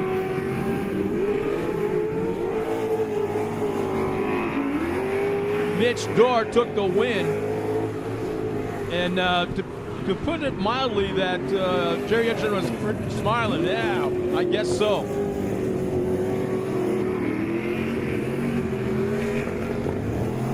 You see the gap right there in that camera shot from first back to second as Peterson once again trying every different line that Edgerton is running, trying to make up ground and trying to find a way around. As you can barely see up front, Eric Ruppel with the lead already coming out of the corner as they are entering into it.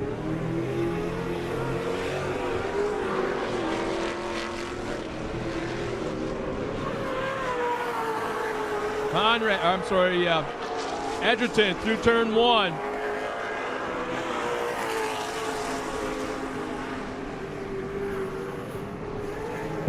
And look at the different lines that Mark Peterson is taking, trying to find traction, trying to find out where this truck of his is a little bit stronger than Edgerton's.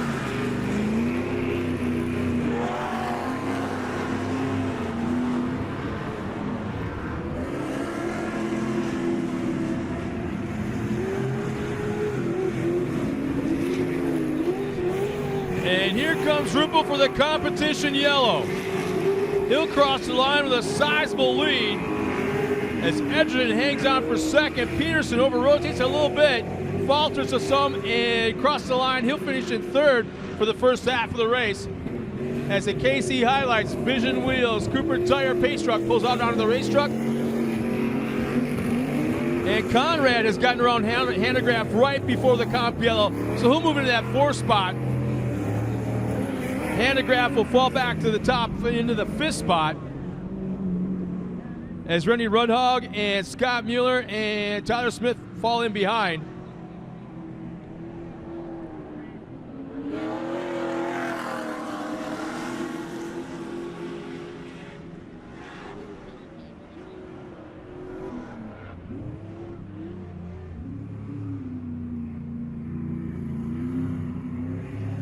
Nice shot of Eric Ruppel right there down that long back straightaway following the pace truck.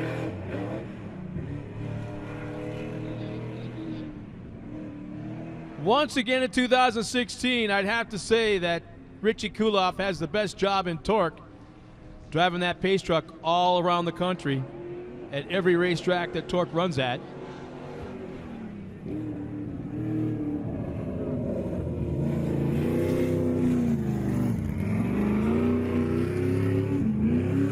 Now you see them all lined up, bumper to bumper, coming into the Forest County Potawatomi turn one.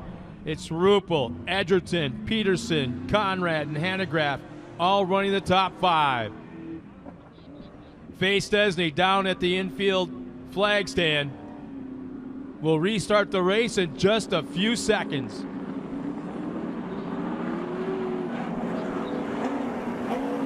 Pace truck is off the track. Here we go, back to green flag racing for the second half. There's Faye Stesney, and there's the green flag. We're back underway.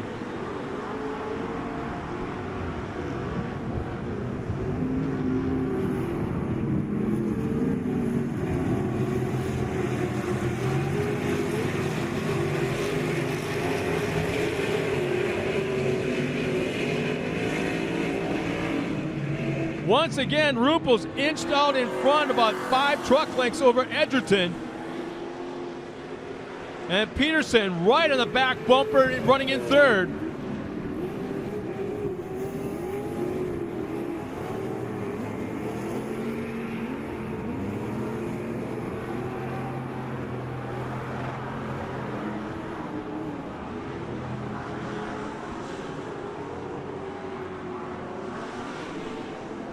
Into the Argonne corner, again Ruppel slowly pulling away from Edgerton. Peterson ducks down to the inside to the corner, trying to square it off and get inside of Jerry Edgerton.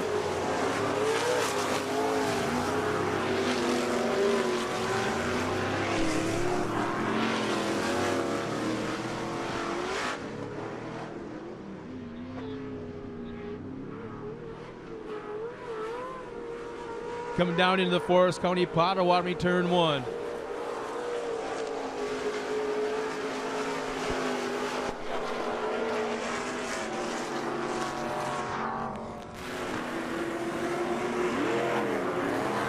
Eric Ruppel just checking out in the second half once again.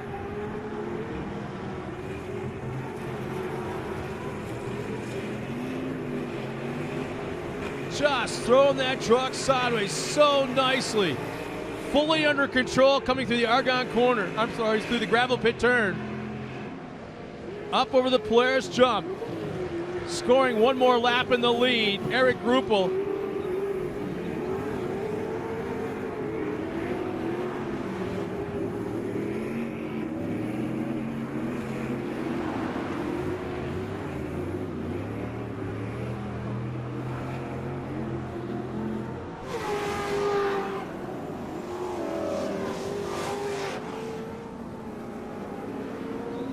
Down that back straightaway. And Peterson still can't do anything with Edgerton. Edgerton losing a little bit of ground to our leader.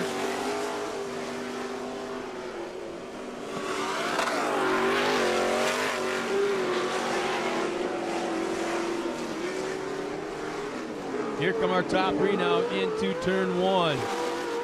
Ruppel will enter into the wide side. He'll go high. Not lifting one bit on that throttle. He'll go to the high side now in turn 2 past the barn.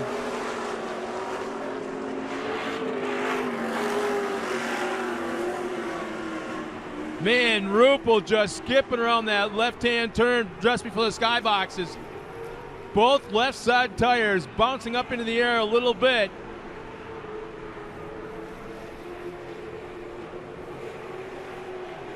Two laps remaining this time by.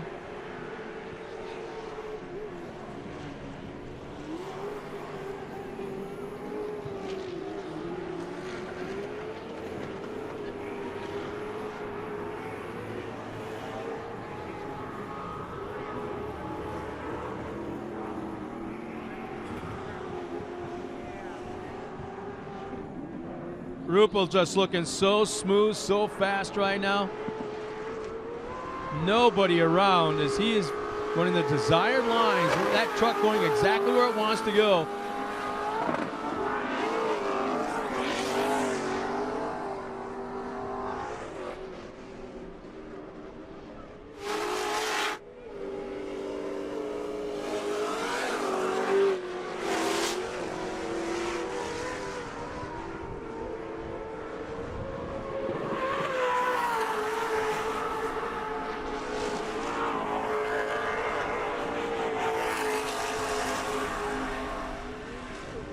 Ruppel obviously fully under control. That truck is just on a rail, sliding so nice. He backs into the corners, fully under control. Now as we look back to second and third, Edgerton slowly pulling away from Peterson. White flag should be coming out this time by.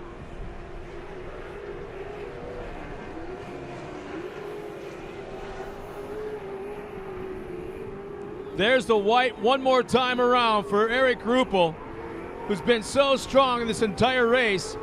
Chased down Edgerton the first 2 or 3 laps or so, and has run away with it in such command.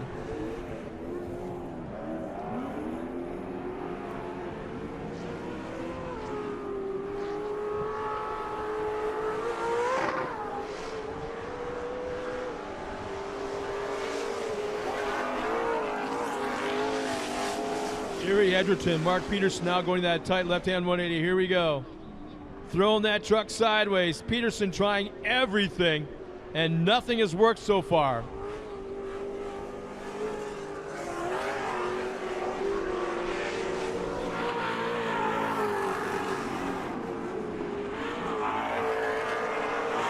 And it sounds like Ruppel's going south. It sounds like the motor is hurt in our leader. Something doesn't sound right.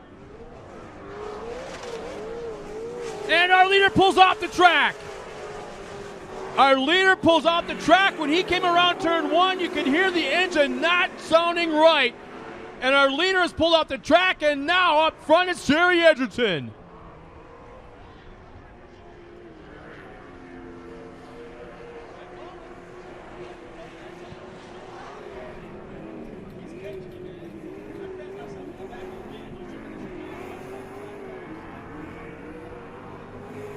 Checker flag is out. Jerry Edgerton will take the win. Mark Peterson second.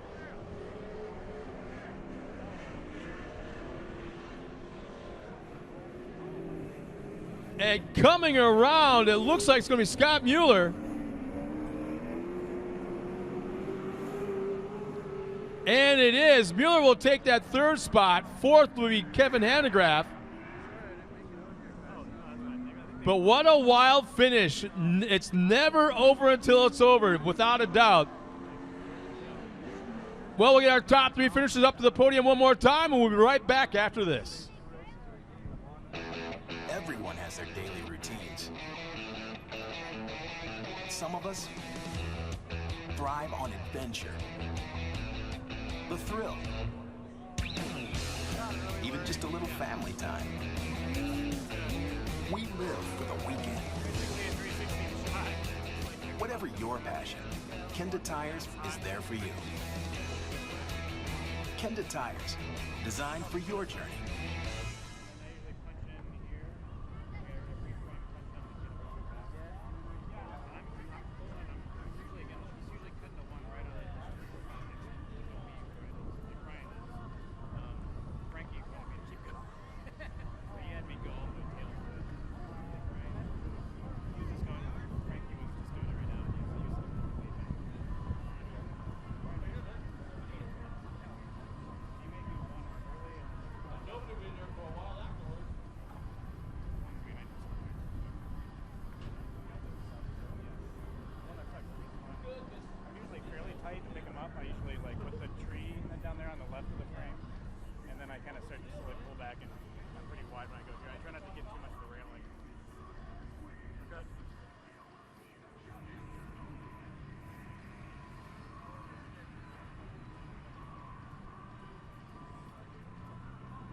Well, once again, we got our top 3 finishers in the Country Hearth Super Truck Division down trackside. Let's now go down to the podium and meet them. Finishing third, and I can't help but think this young man was pretty surprised when he came around the corner and hit that finish line in that third spot. The 231 of Scott Mueller.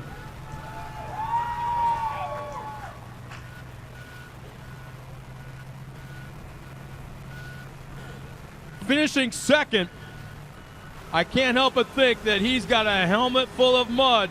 The 222 of Mark Peterson.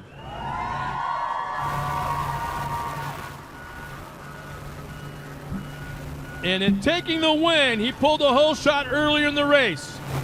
Fell back to second, and I think this is probably one of the most surprised drivers in the track on that last lap. Taking the win, the 220 of Jerry Edgerton. Let's now go down to the podium one more time with Tiffany Stone. Congratulations to you. That last lap, everything changed, put you up into the first place box. How are you feeling right now? What were you thinking when you passed by? I wasn't too happy when he passed me, I'll tell you that. And then toward the end of the race, I could not see anything. It got so dusty out there. I couldn't tell where the track was and where it wasn't. Obviously, I've been around here a few thousand times, and I kind of knew where I was. I got to thank all my sponsors, Monster Energy. Maxxis Tires came through and fixed me up with some set of tires just before the race, and I think that was the difference today. I got to thank you guys for helping me out. Thank everybody out there for coming and watching us today. We appreciate all you fans coming and watching us. Without you, we wouldn't be here. Thank you, everyone. Well, I also have something special for you, sir. A $100 bill from Country Hearth Bread.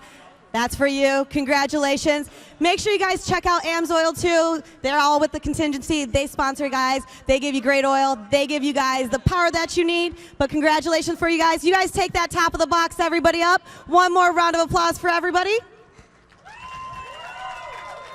And back to you, Scott. Thanks, Tiffany. Once again, congratulations to our top 3 finishers. Jerry, smile, man. You won it this time.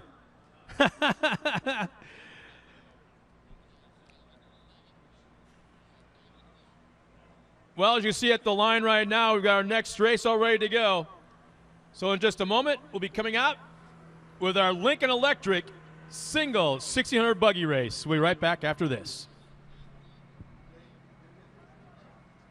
All right, Crandon, what a great race that was. Congratulations to Mr. Edgerton.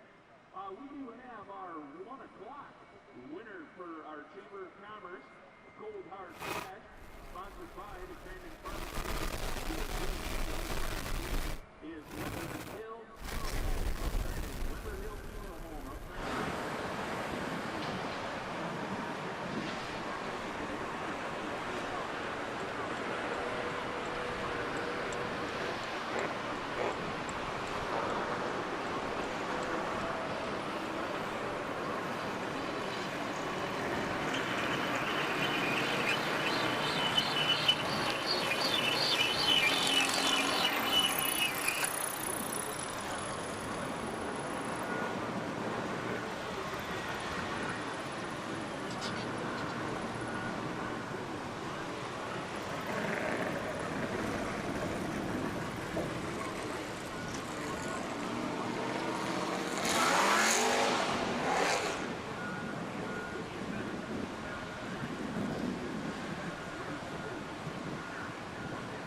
yourself through this.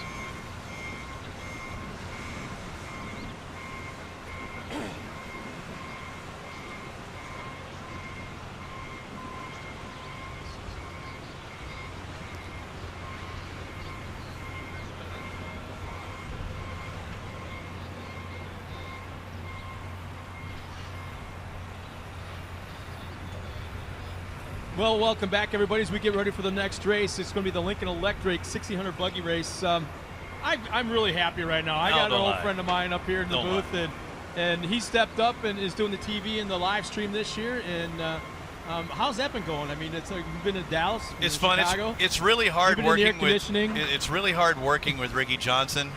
He's very difficult to work with. I mean, when you've got that much ego and that much racing experience, it's really hard to work with. I'm just kidding. Ricky's been great all season, and got to be with Grant Langston, who did the show 2 years ago for the NBC broadcast. But now we're on Fox, and it's good working with RJ. I mean, he has so much knowledge, and you know it. I mean, you've been here. Those things that I couldn't come up with, only being in the sport for my third year now, that they just it's second hand to them, just second nature. They already know it. Well, in all the sports you've been involved in, I mean, here's the thing that still cracks me up is the fact you're going to the Olympics real soon. Yes, And, from you're Bark doing- River. I literally go from Bark River to Rio. Yeah, talk about that. It's like, you know, we think of Robbie Floyd the last couple of years since we've known him very well as a motorsport commentator. Very, very vast knowledge of motocross. You do the Amsoil Arena Cross Series. Right.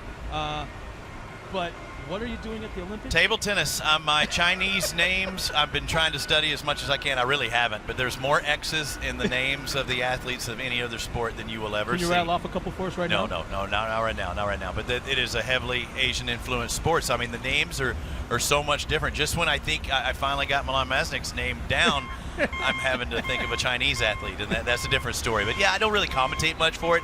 I'll be an English announcer because one thing that you do at the Olympics, there's always an English announcer and always a French announcer. So I'm the English guy, and I'll just basically say their country and their names and talk about scores throughout the event. It's fun, though. Well, you know, like you said, you brought it up that you've only been around here for like 3 years in short course off-road racing. What do you, I mean, has it sunk in yet that you are now one of us? You are one of the guys, because you came in here pretty darn green. Yeah. You had a racer's knowledge, but not a short course knowledge. Right. And now you're one of us. And I'm still learning. Honestly, I'm still learning, and it caught me off guard. You know, even the first of the year, seeing sparks out of the brake rotors, which I've seen before, but not really up close, and knowing that they're carbon fiber rotors and deals like that. Ricky Johnson's like, come on, Robbie, you've been around. You know, you've seen this before. But I didn't notice it that much. And you know, in IndyCar, they've got the same thing. They have carbon fiber rotors, but they're not on the brakes very much. So they try to stay off the brakes because they have so much downforce from their aero package. So things are different. But yeah, it's awesome. And the people are so good. And I think you were talking about a package that the fans can get. They can actually walk the pits and talk to the people and everything. It's part of something. Yeah, absolutely. Well, it's nothing new to you. Some of the fans, maybe. But you buy your ticket. Great opportunity. You can go everywhere in this facility except the track, obviously. Right. And they're, again, the diehards. These are the people that plan their vacations around this weekend and the fall weekend as well. But they may have looked at the weather reports. They didn't care. They're still coming. Yeah, no. And that's going to be the show open today for the Fox. And you may get to see that, or you may not. I'm not sure how they do it for the video board, but I'm going to talk about it. There's partly cloudy skies.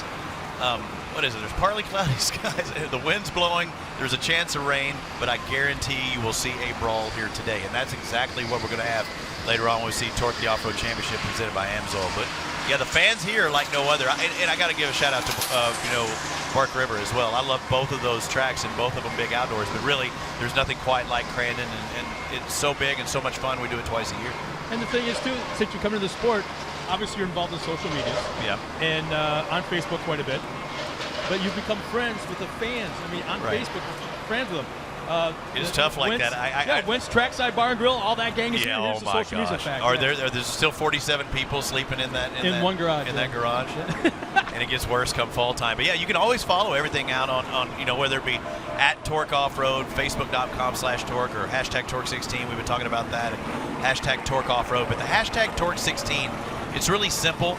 And have you gotten any today? Did he hit you any? Not yet, no. We asked for those. If you just throw hashtag TORC16 on whatever that social media you're using, you can answer some of those questions if you know it. If not, I guarantee you can find that answer for the next day and bring it up. I can do the same thing with Ricky.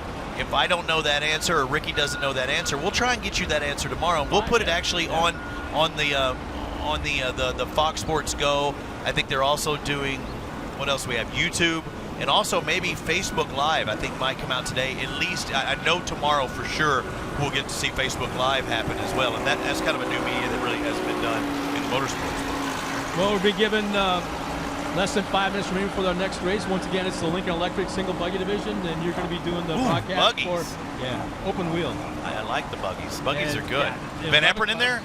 No. No, he's not in the buggies anymore. We can see him in the Pro 2s. Yeah. Well, actually, Ben Epron's in short course carts. Yeah, the little Ben Epron. Yeah, he's going to race a little. And the best pass, and I say this, and I've seen lights 2s and 4s, the best pass I've seen for 2016 was Rodney's son in the short course carts. The last lap, second to last turn at Chicago, by far the best pass of the entire season. It was awesome. Rodney, you've really got to step up your game to keep up with your son. Well, like I said, I want to thank you for coming up here. It's good to see your face. Again, tune in to Fox Sports 2, see this guy along with Ricky Johnson. We've got a couple of minutes before our next race. There's our TV schedule one more time. What's it like for your little kids now to be of age where they know Dad's going to be on TV? Yeah, no, they look. One of them looks, the other one doesn't care. I mean, he's on YouTube and not on the same channels. But yeah, one of them he likes watching. He's big into sports. But yeah, it's fun. It's cool. You know, I saw Bobby Runyon. He was up here and he went to say hi. I told him I think he's going to come up here and maybe join you in a bit as well if you wanted. And maybe give you a racer's perspective of what he's dealt with through the season. Or, you know, there's several pros who want to come up here. It's kind of fun to get to talk and not just have to. People don't understand the island that Scott Rain is on the entire day. And same thing for Tiffany down there. You're on an island talking about all these racers, very limited information in front of you other than their name. And the racing has to be exciting. If not, then you're hurting. But so far, it's been pretty exciting. Yeah, it's really good. With the sports, it's so neat to have the pros come together with the sports. With the other pros. I made that mistake by calling them amateurs once, right? Oh, man, yeah, that get charged at the stand, Yeah, they are not amateurs. I want to tell you right now, they're just a different level of pro. Is that okay? Can I say that? Absolutely. They're just at a different level. You're going to make some wives and girlfriends real happy. Mothers, too. They make money. That's why they're pros. Because every one of these guys that is racing is looking for some type of paycheck or another, right? So once again, tune in at Fox Sports 2 on Thursday night to see this guy along with Ricky Johnson. And once again, thanks for backing up.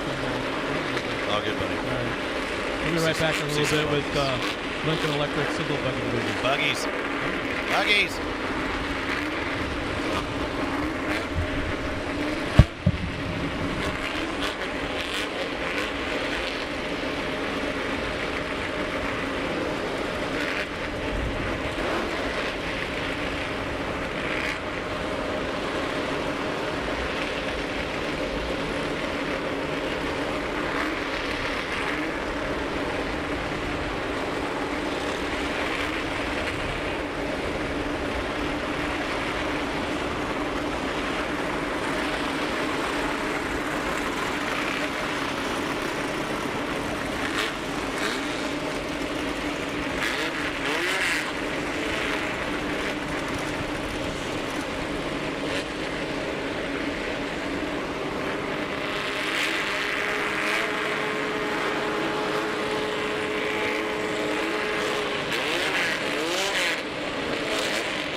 Face Desney's on his way to the tower right now. So here's our lineup for the Lincoln Electric 1600 buggy division. On the pole, it'll be Guy Senkowski, 337. Matt Gerald is out there in the 395. Jeff Sakovitz is in the 321. Bruce Manicki in the 301. Jeff Pashinsky in the 324. Starting sixth will be Brian Holzer in the 300. Jason Fugrant in the 350, 607. Robert Kinner starts 8th in the 326. And there is Cowboy, ready to give them one signal if they're ready to go or not.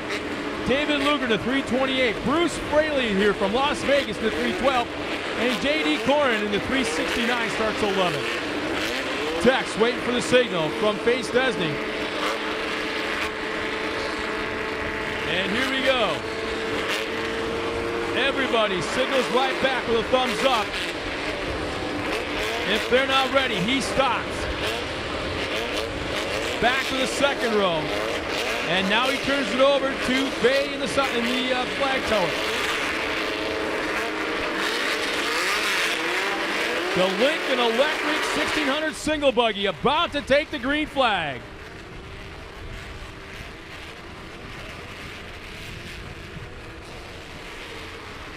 We're underway. Here they come into Forest County Potawatomi turn 1.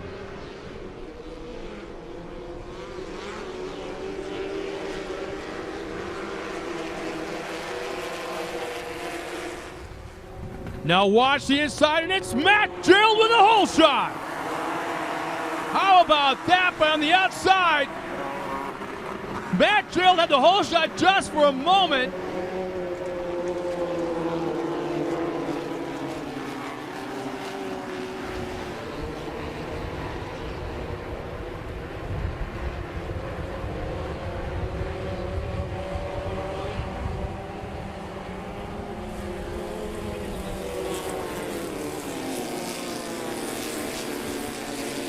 They all make it through the gravel pit turn cleanly. Matt Gerald has now fallen back to third as Jeff Sakovitz has now moved up to the second. Here they come across the Amsoil finish line, officially starting the race and tripping the transponders. Actually, that's Bruce Manicki. David Luger up front. Bruce Manicki, Matt Gerald, Kinner, Fraley on the top 5. And how about that? Fraley ducks to the inside on Kinner. Fraley now into the top 4.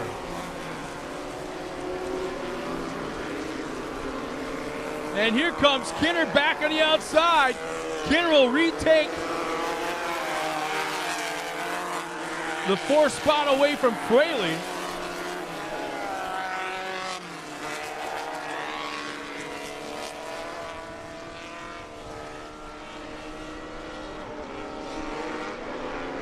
Luger was very, very strong in the opening 2 rounds of racing 2 weeks ago in Chicago. And now look at Gerald. He's getting heat from Kinner on the inside. Kinner's got the spot. Here comes Fraley along with him.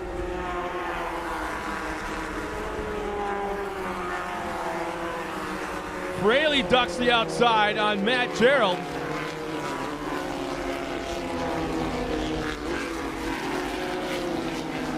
And now Fraley slides in front of Gerald as well. So Kinner and Fraley both move up 1 spot to 4th and 5th. I'm sorry, 3rd and 4th, and Gerald falls back to 5th.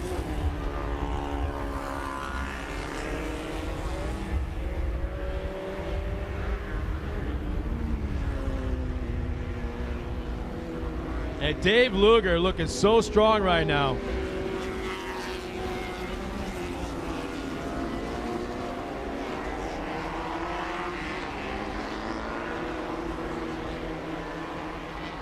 Kinner and Fraley now battling for that 3rd spot, that final podium spot.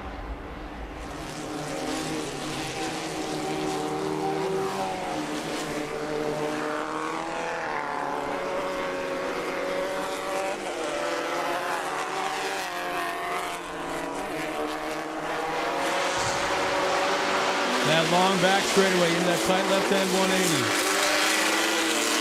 Manicki, Kinner, Fraley, 2nd, 3rd, and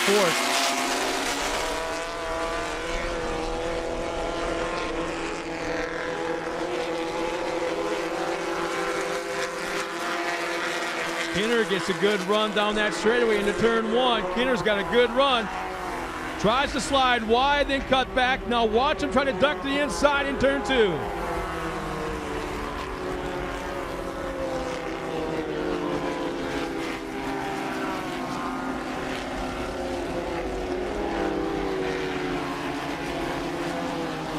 A very tight battle for second, third, and fourth right now.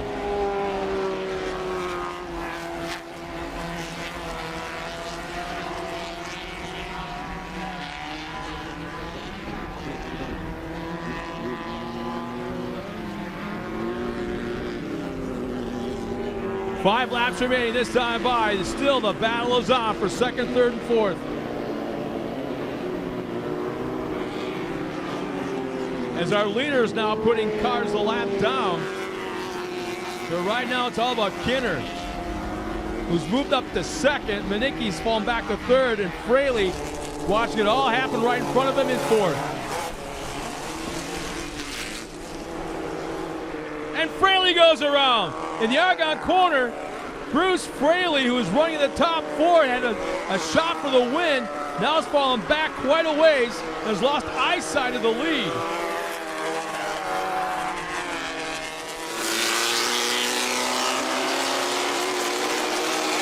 And there's our top 3 now with David Luger, Kinner in second, Manicki in third.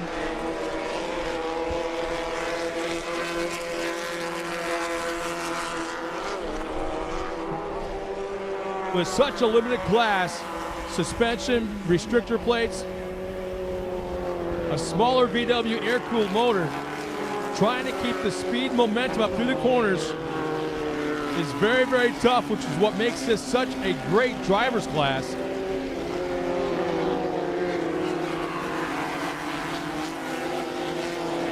Kinner pulling away a little bit now, about 10 car length lead. Back to third. I should say advantage, not lead.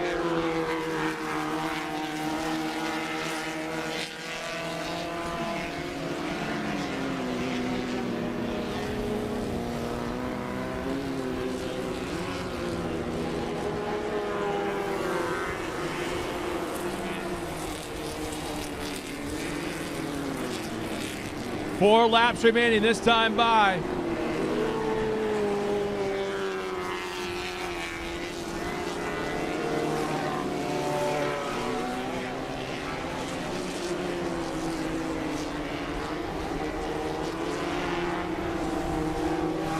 Kinner wanting to pull away. It looks like he may be a little bit.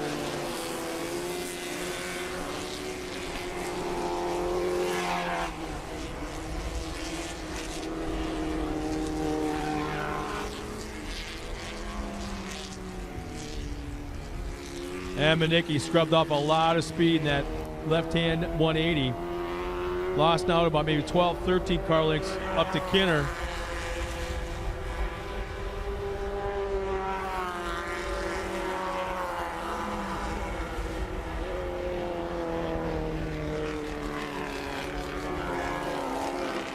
Kinner has definitely pulled away, but nowhere in sight. I'd have to say about 25 car lengths up in front of Kinner is our leader, Luger, who has once again checked out in the second half of this race, as there'll be 3 laps to go this time by.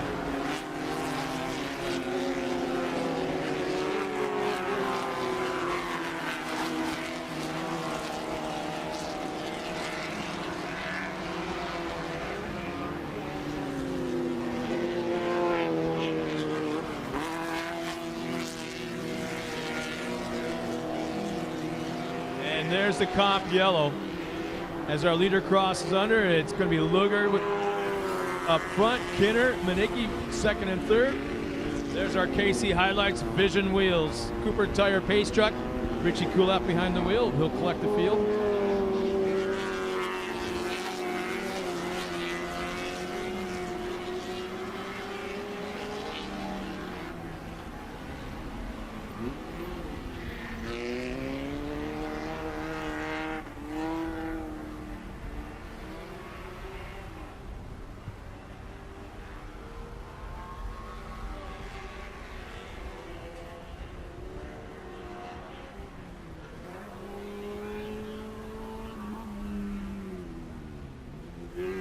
this race particular, this could help certain drivers as we'll regroup the entire field. Bruce Fraley right now in that 7th spot. This could give him a shot to at least get up in that podium position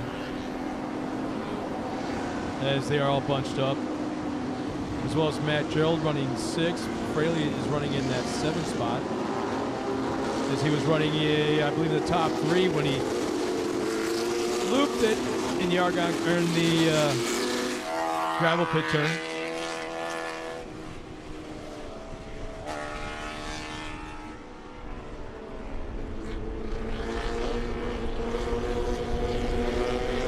We'll see if Richie Kuloff pulls that truck off to the side of the track. And we're going green this time around.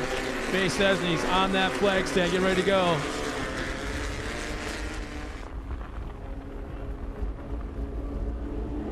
Trucks coming off. Still a little bit of a gap between 1st and 2nd there. See if Kinner might be trying to make a run at that green. Oh, they get bumper to bumper. Now, a lot of banging going on at the drop of the green flag from about 4th on back. And Fraley back in that 7th spot. Looks like he might be moving into the 4th.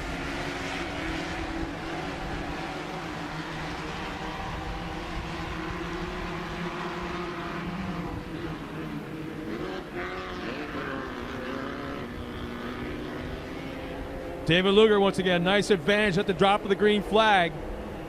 Kinner in that 2nd spot.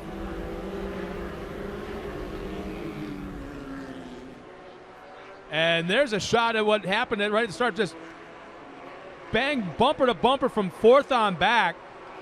Guys are anticipating the drop of the green flag and just beating on each other, trying to get to that spot. But that's part of off-road racing.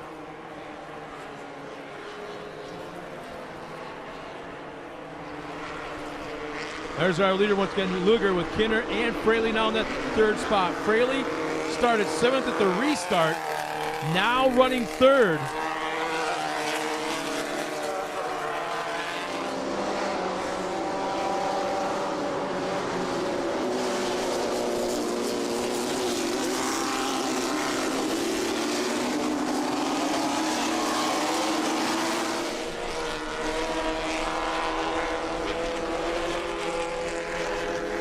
Kinner has about a 6, maybe 7 car length advantage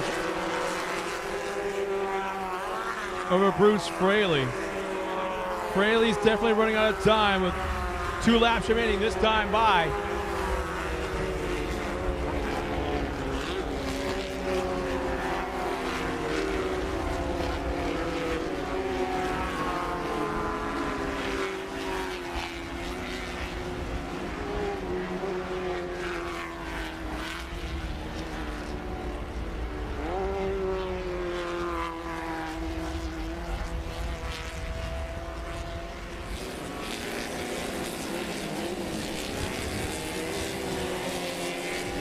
Again, 2 laps remaining as David Luger goes by.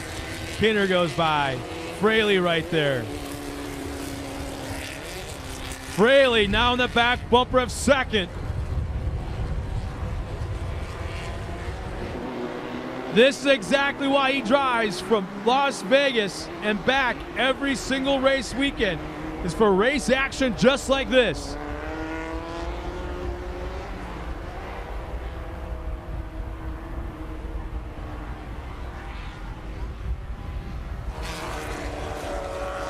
Kinner pulls away a little bit on the straightaway.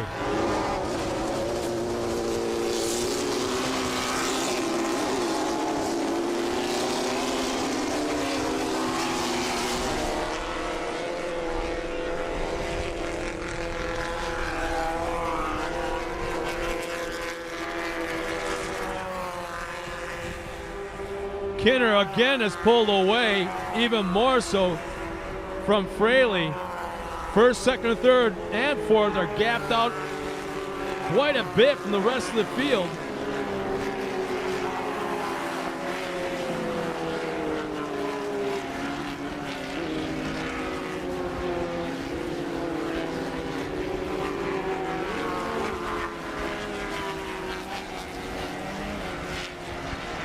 Fraley tries an inside line, a much lower line than Kinner.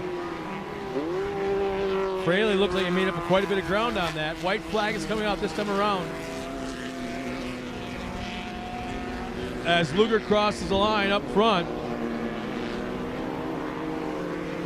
Kinner crosses, Fraley crosses. He's about 10 car lengths back.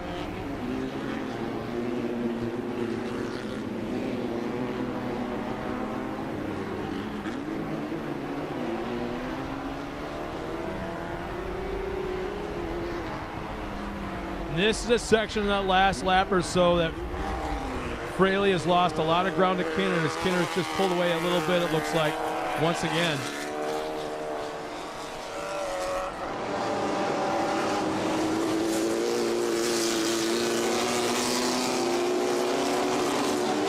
One last time down that back straightaway into the Forest County Potawatomi Turn 1.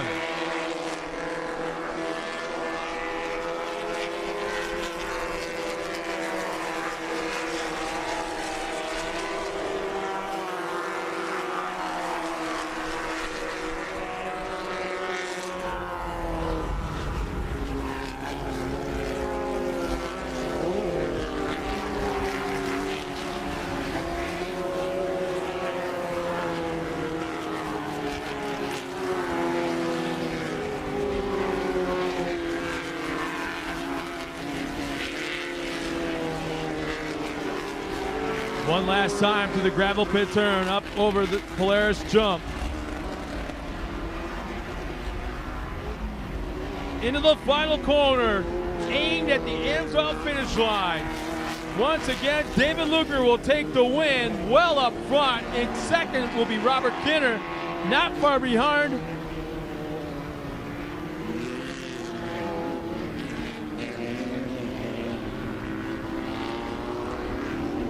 Jeff Bashinsky that finishes third. So Luger, Kinner, Bashinsky will be on the podium in just a moment as the rest of the field crosses the line. We'll be right back with a little action at the podium.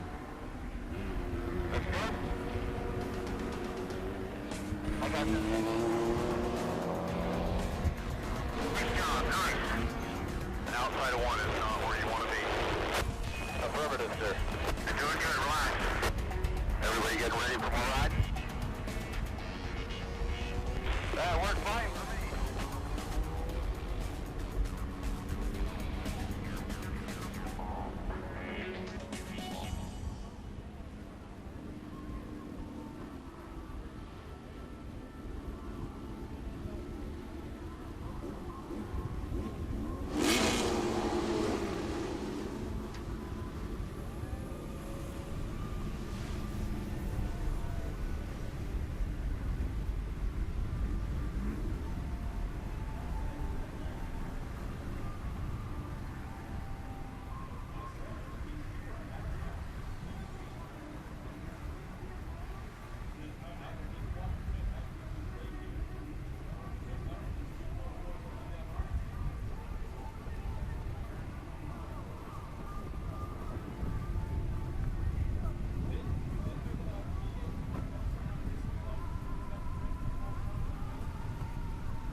Cooper Tire, an official tire sponsor of the TORC Series and back-to-back championship tire of the Pro Light class. For more information, follow Team Cooper Tire on social media or to locate a dealer near you, visit coopertire.com.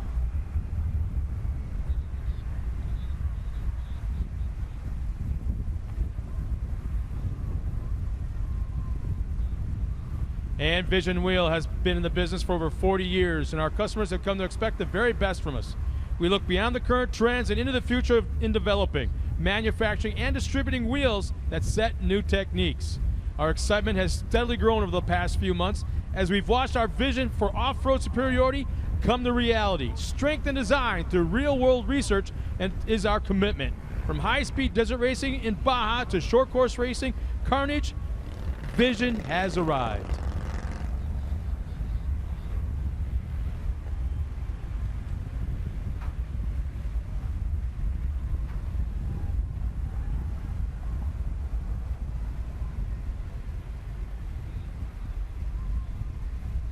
Let's now go towards the podium and meet our top 3 finishers in the Lincoln Electric 1600 single buggy division. Finishing third in the 324, making that pass in the last lap for a final podium spot, the 324 of Jeff Baczynski.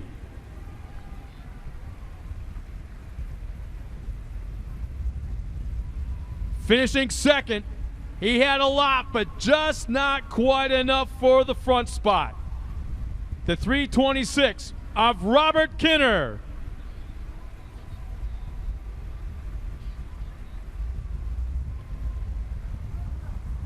And our winner should have the cleanest car on the track. Should have every one of his tear-offs remaining as he led from wire to wire. The 328 of David Luger.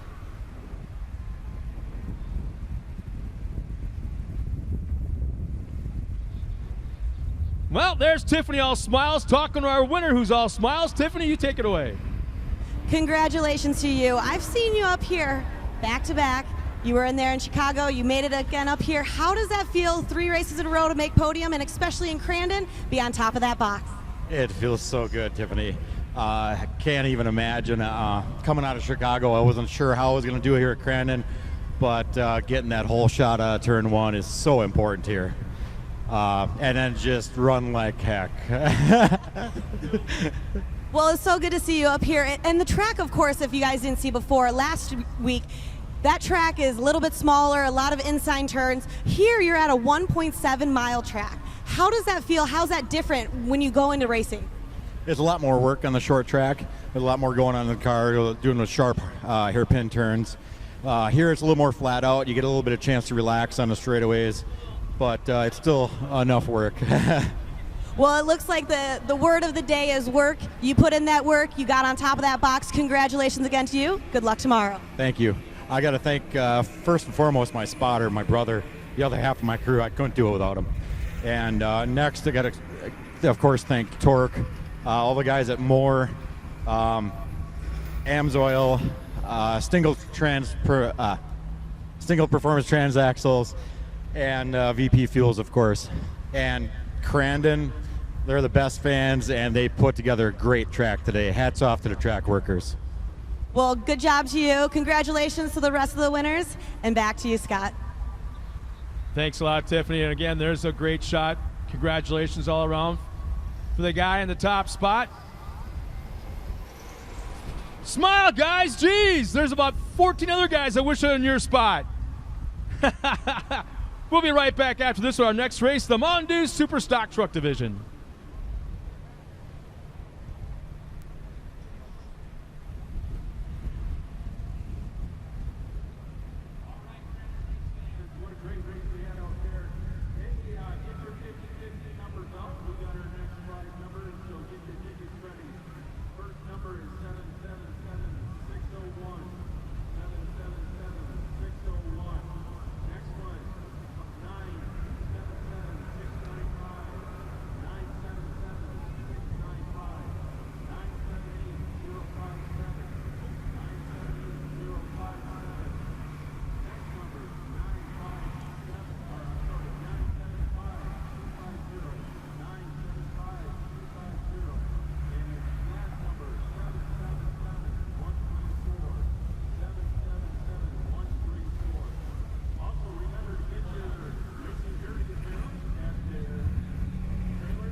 on the left and the right. You got this? It's brake levers right? Okay. Go ahead, guys.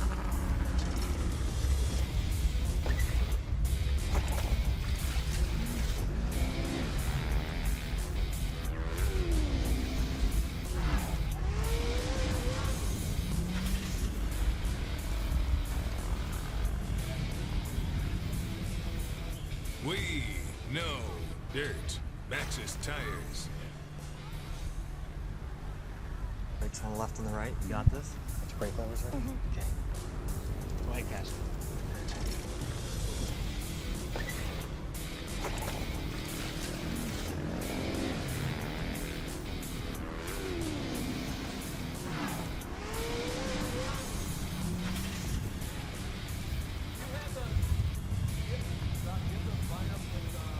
We know dirt. Maxxis tires. Not like this.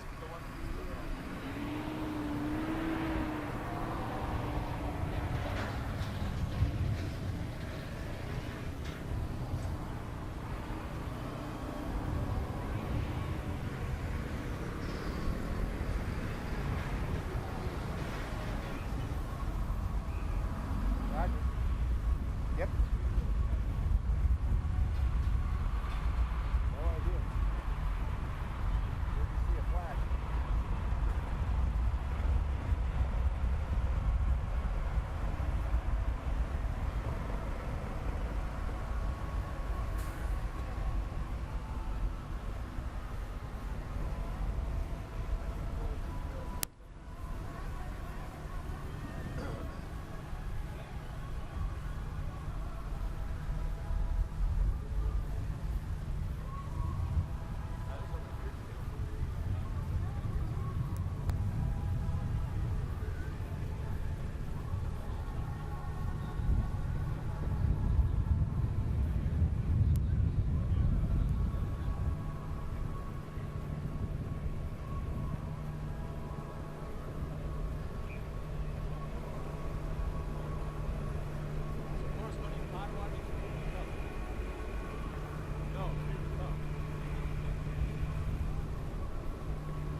I want everyone right now to check out the big screen in the infield.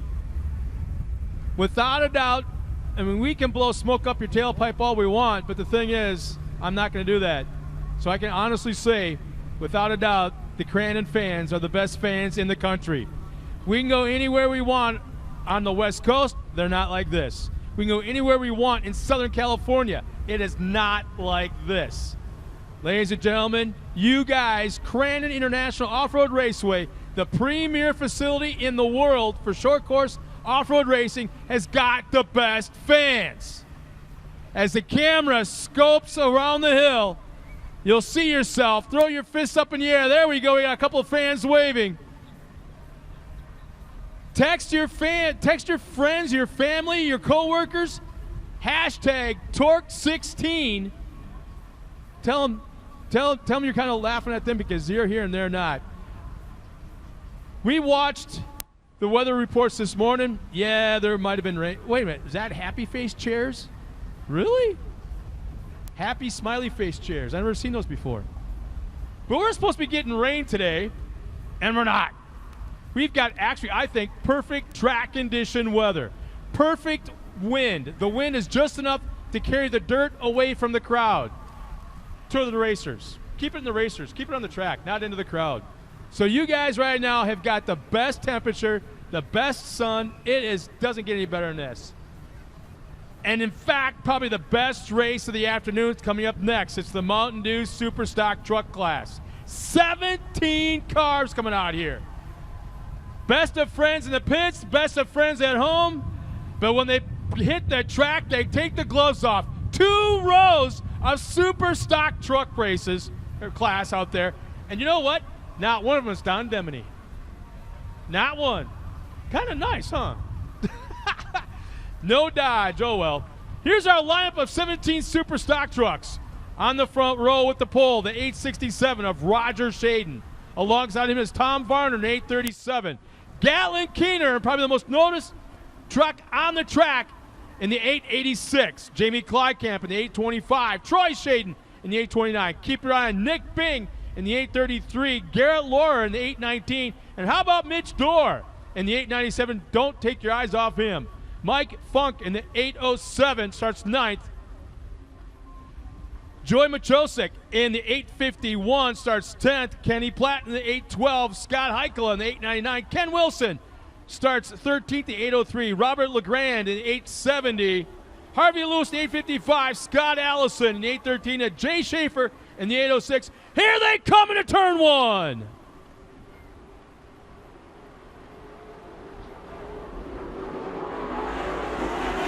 And they're 3 wide from Forest County sign all the way in front of the crowd.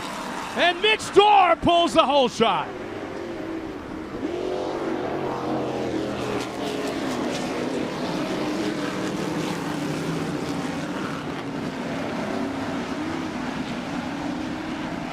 Looks like Tom Varner. Yep, Varner's moved up into that second spot.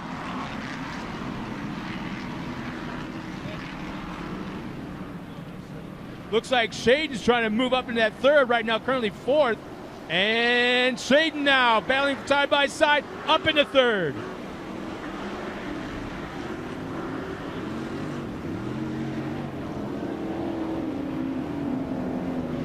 First time around the Amsoil finish line.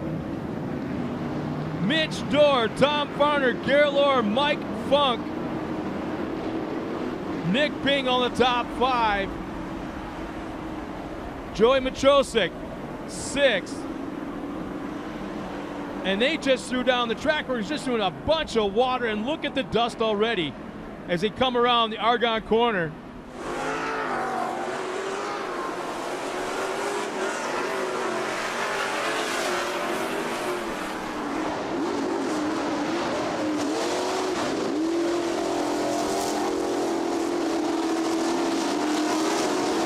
Laurer, Funk, and Bing round out the top 5, and they're battling for a spot right there.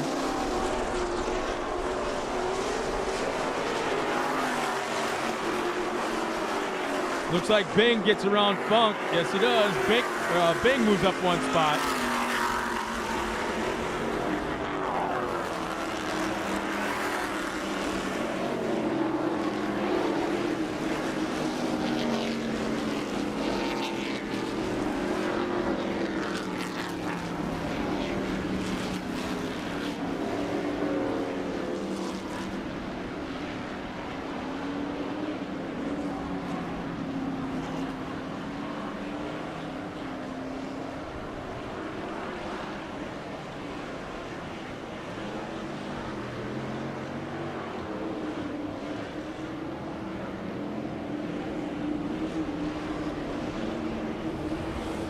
Mitch Dorr still maintains the lead. Varner in second. Funk now back up into third. Nick Bing fourth. Laurer maintains the top 5 spot. Keener running 6th.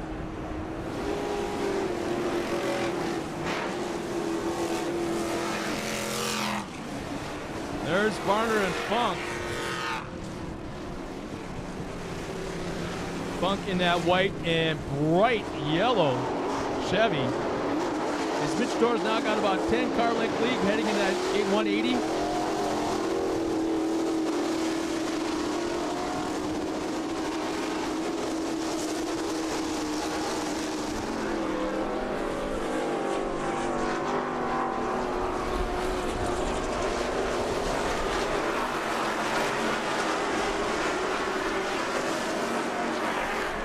Man, the way they come around that Forest County Potter right turn 1 and just drift from the inside line on the entry and drift all the way out to the outside on exit.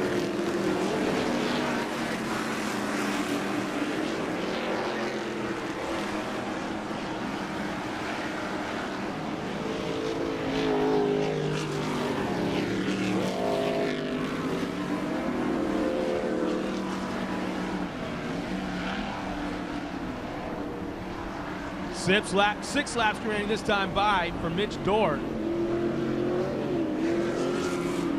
Varner hanging out for second, doing a great job there.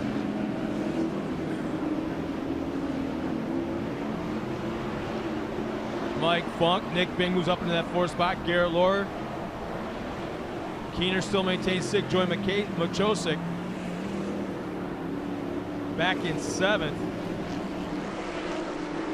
Varner and Funk have been battling back and forth this entire race. Here comes Bing now.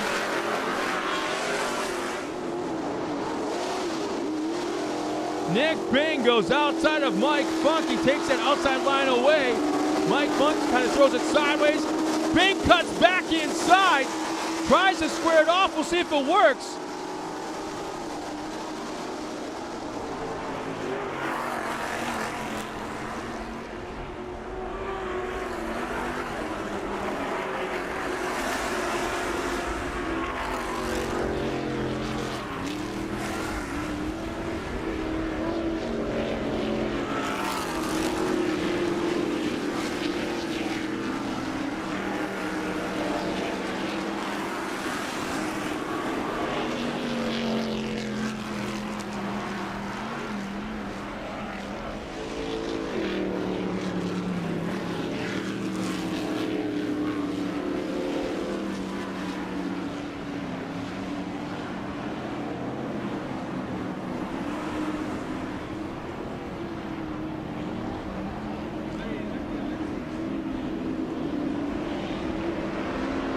Five laps remaining this time by as Mitch Dorr, Tom Varner still battling for that top spot. As Mitch Dorr has had the advantage almost the entire race.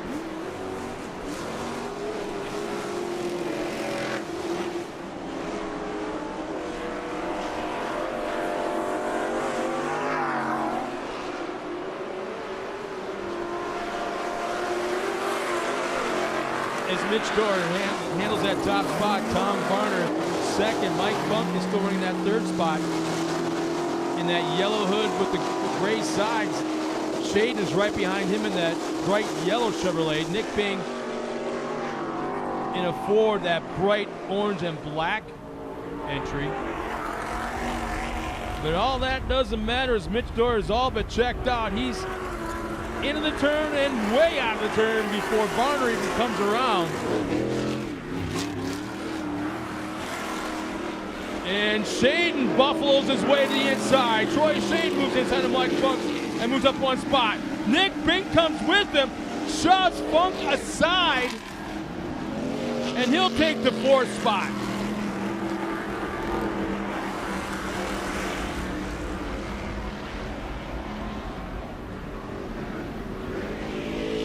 Competition yellow coming out this time by as Mitch Dorr will cross the line with the point. And boy, from 2nd on back to about 8th, they're still dicing for spots. And Varner rolls over complete, back onto his wheels right before the competition yellow. Varner was running in 2nd. Does complete barrel roll back on his wheels luckily, and now it looks like we'll see if they're going to try to fire back up and get back underway or not. But man, that puts either way, that puts him into the back of the pack as he was running in 2nd. Nick Bing is now in the 2nd, and this is going to be a one hell of a race in the 2nd half with Dorr and Bing running 1 and 2.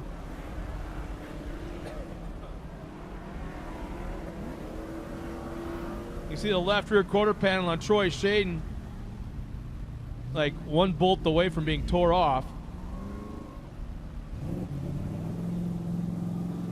If we watch the Jumbotron, you can see a replay, I hope, of, yep, here we go.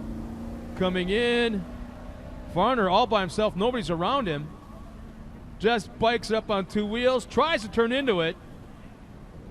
And Shaden had nowhere to go, tried to cut inside, and actually helped Varner back onto his wheels, and that's why there's a left rear body damage to Shaden. And Varner being pulled off the track, looks like his afternoon is done. So we've got Mitch Dorr, Nick Bing, Mike Funk, Troy Shaden.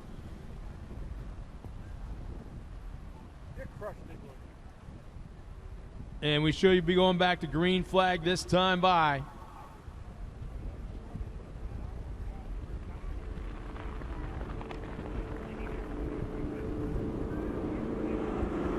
Now that's how you do a restart. Look, with the inches of the guy in front of you. Wow. That's how you do it. And you can't pull out a line until you pass the flag man. They stress that in the driver's meeting, and that's how you do it. Wow.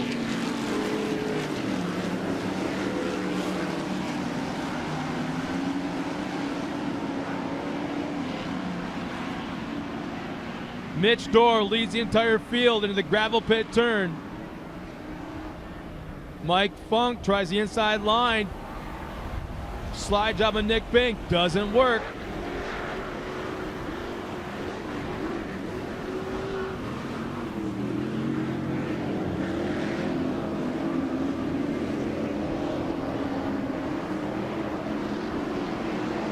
Mike Funk all over the back of Nick Bing right now. Is it?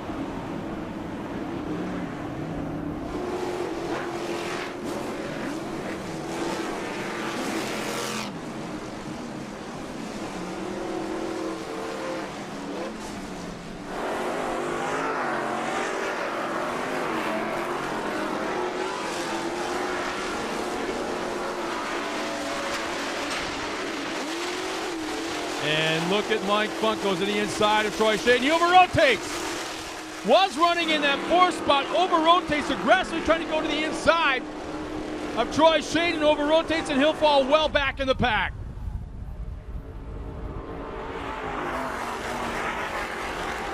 And now that puts Jamie Kleikamp up in that 3rd spot. Shaden back into 4th. I believe that's Joey Machosik in that 5th spot.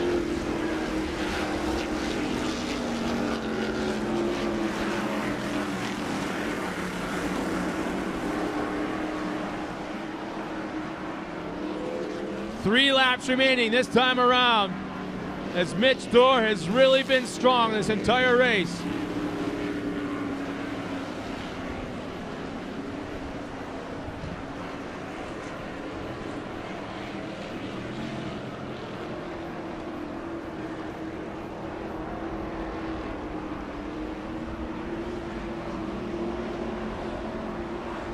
Jamie Kleikamp right now running that final podium spot.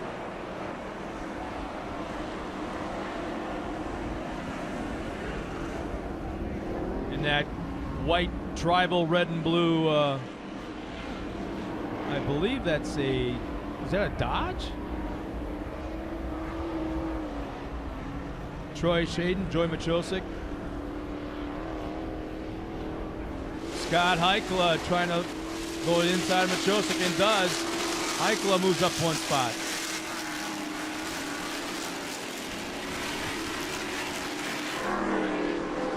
And Machosik comes right back. Here comes Gatlin Keener now moving up 1 spot. As here comes the entire field in the Forest County Potawatomi Turn 1.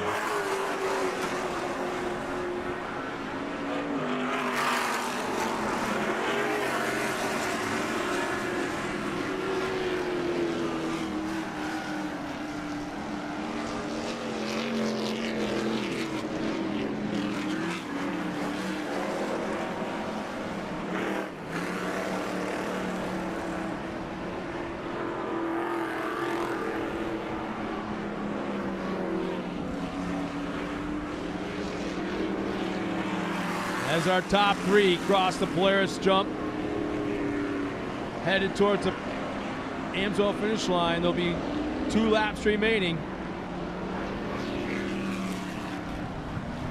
And Shaden hook bumpers with Kleikamp.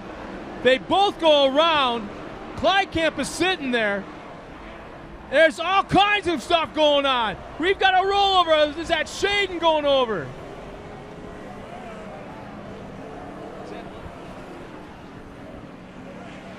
A yellow flag comes out right at the Amsoil finish line.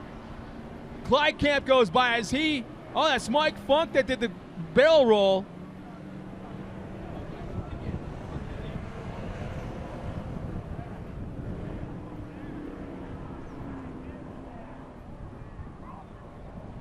Here's a shot one more time in the background.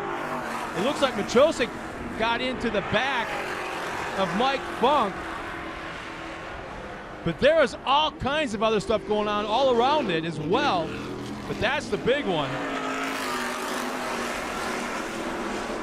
As Mitch Dorr is extremely out front. Nick Bing running in second. And how about Gatlin Keener? He's now the third place truck. If Gatlin Keener can get that old girl up on the podium, you're going to see a very happy Mark Kwame, the man behind the Popcorn Sutton White Whiskey, having faith in that truck, as it's not going to be easy though. As the white flag comes out for Mitch Dorr and Nick Bing, running 1 and 2.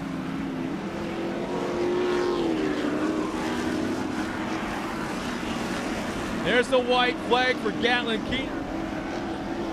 Scott Heichel and Troy Shaden.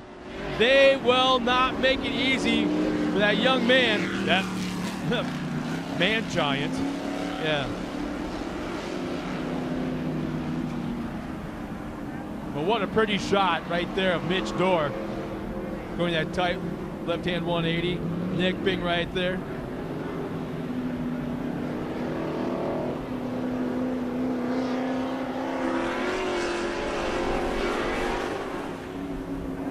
Here they come into the Forest County Potawatomi turn 1 for the last time. Mitch Dorr easily running up front. Nick Bing right there in second. The question is, can Gatlin Keener running in third hang on that spot, as he was getting a ton of heat from Scott Heichel and Troy Shaden.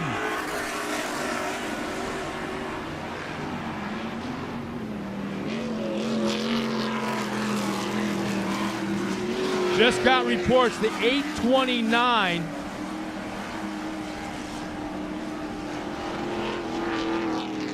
of Troy Shaden is getting the black flag. As the checkered flag comes out, Mitch Dorr will take the win. Nick Bing will finish second, but now we got a battle for that final podium spot. Gatlin Keener's got to keep that truck to the inside. He goes outside. He completely opens the door to the inside. Gatlin Keener and Scott Heichel at the line. Keener will finish in that final podium spot.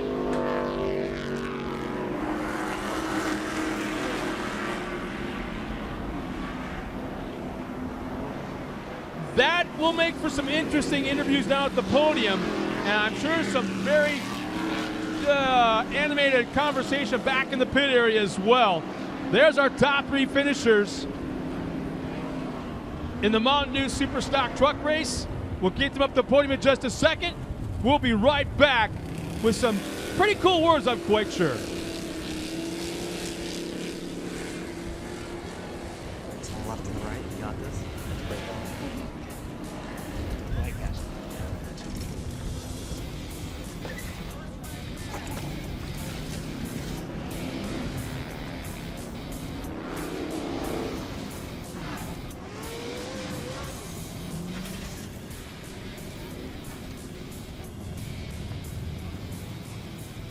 We know dirt. Maxxis tires. Brakes on the left and the right, you got this.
Well, it sounds like we've got our top 3 finishers out at the podium. Let's meet them right now.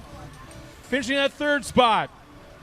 As big as this young man is, he could stand right on the stage, and I think he'd still be taller than Mitch Dorr on the top spot. The 886 of Gatlin Keener.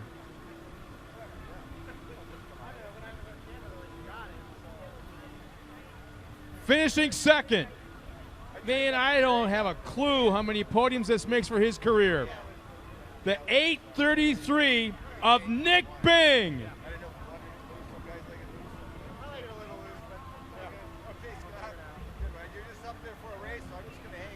And finally our winner out of Rockford, Illinois, driving that 897. Another win in his career. Mitch Dorr.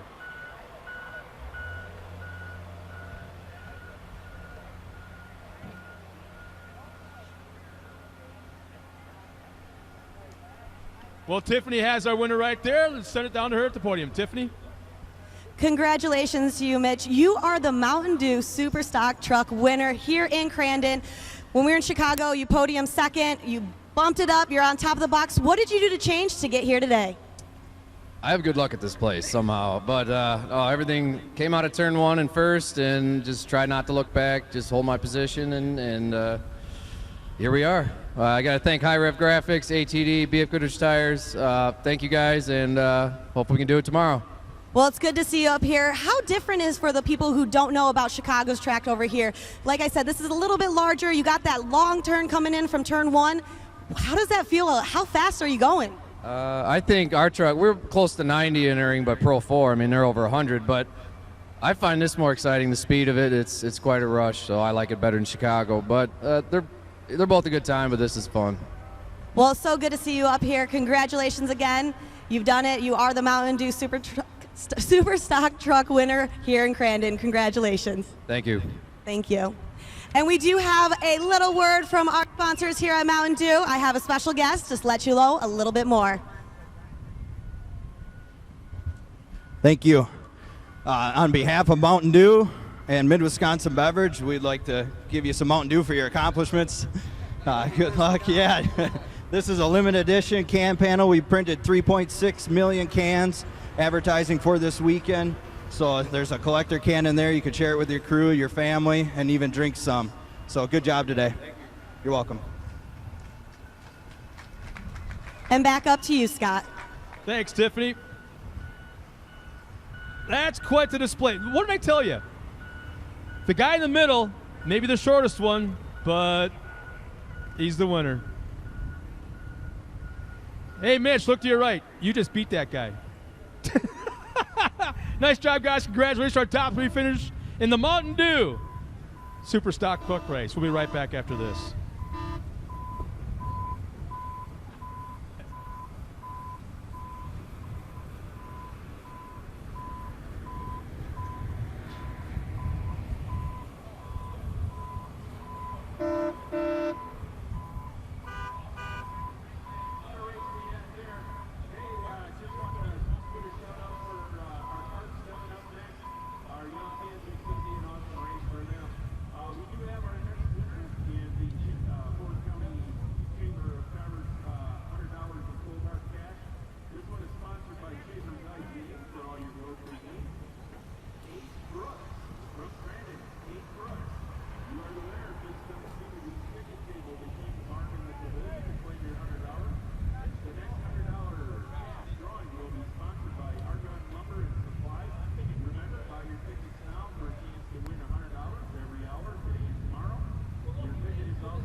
to get a pro guy.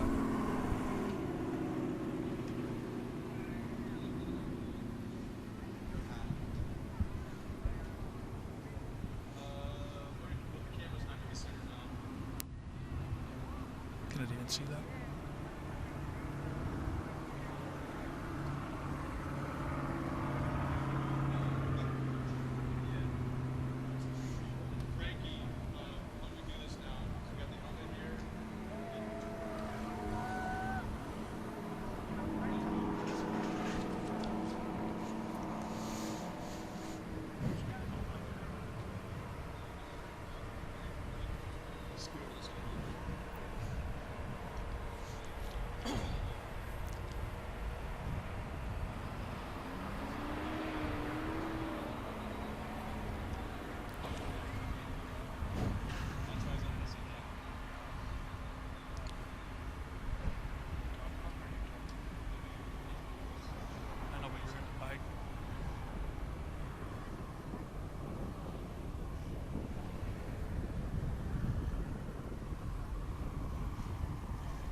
Ask me the right question. One of the neatest innovations I think that have come out in a long time, it's like trying to reinvent the wheel, is the tear-off system. We've heard of roll-offs, tear-offs, sticky tear-offs, a wet rag. Nothing seems to quite work. Well, Mark Peterson has been behind the scenes now for, I believe, what, 3 years? Yeah, we're 6 years in the 6 years in the launcher. making. That just tells you how long it takes to with R&D and everything. But right now, as we're looking at it, probably the last 2 years, you guys have damn near perfected this thing, it looks like. It's been very successful, very few failures. This helmet here is off of Scott Booth's helmet from the light buggy class, 29 guys on the field. You can see what kind of roost they get when they're out there and how important it is not to take your hand off the wheel. Well, and the thing is, too, it's very simplistic in that you look at it, there's very few parts, and it actually works. I mean, we've seen systems similar to this in the past where you had to do canisters, but as the screen slid across, it clogged the mud on one side, and it was just an imperfect science, and somehow you guys were able to do it. A little bit of design work and a little bit of trying. It does, you know, it is possible to catch real quick and easy if you don't design it right. I mean, well, how we does had the some driver, failures. And okay, I'm in the truck or in the car, and I'm all hooked up. How does this work? How does it work? This is plugged into the 12-volt circuit of the car. The driver has a button on his steering wheel or on his shifter or on a steering brake. What happens there is there's a 50-foot roll of film on this side. It gets pulled across the shield and into this canister here. You're looking through one layer of film instead of looking through 21 layers of tear-offs. So you got a much better vision, and you got 60 tear-offs on this side. So as you push the button, you got equivalent to 60 tear-offs. And I've heard drivers, especially at Crandon last year, basically hold the button, hit the button, and never lift on the button all the way around the corner, down past the barn on the start. Sometimes it's a little wet through the first corner, and you push the button and drive. And if you can't see, you can't win. And you're also helping out TORC this year with their setup. Yep. Today we got on TORC's stuff. We have a GoPro on Luke Johnson's, and then we're going to move it over to CJ Greaves, and that's going to give us forward-facing GoPro footage, which you don't see. And it's the same system. We're going to have a GoPro in front of one of the systems that you use on a helmet. And hopefully we'll see this in action next time it's broadcast. It was in action last week or 2 weeks ago at Chicagoland. It was on Johnny Greaves' car, and could see some forward-facing footage, which we don't ever see. So you get to see what the driver sees. You get to see the mud that hits their faces and how it gets blacked out, and then it clears instantly through the system. Where if people are interested in this, obviously the racers know of this as well, but for other applications, have you seen, what's the craziest thing that this has ever been used on? Well, there's applications in aerospace where they have this type of system in front of a camera inside of a wind tunnel where they're checking jet engines. There's systems that are in place inside of factories where there's wood products going by or asphalt shingles going by. There's welding applications. We've sold all the different people. and all over the country. Our big market is New Zealand and Australia. Really? But yet your heart's right here at Crandon with off-road. Been coming here for 25 years. Very cool. Where can people go to check this out? They can go to mudmuncher.net and look us up. Everything's on there.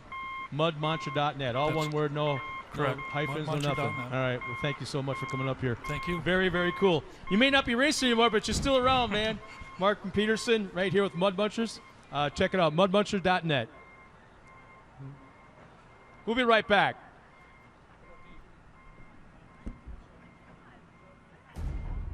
When it comes to guarding your engine, AMSOIL offers the next level performance enthusiasts demand. AMSOIL provides 75% more engine protection against horsepower loss and wear than required by a leading industry standard, extending the life of pistons and cams. Give the vehicle you love the above and beyond protection it deserves. AMSOIL, devoted to protection. When it comes to protecting your engine, AMSOIL offers the next level performance truck owners demand. AMSOIL provides 75% more engine protection against horsepower loss and wear than required by a leading industry standard, extending the life of pistons and cams. Give the vehicle you love the above and beyond fortification it deserves. AMSOIL, devoted to protection.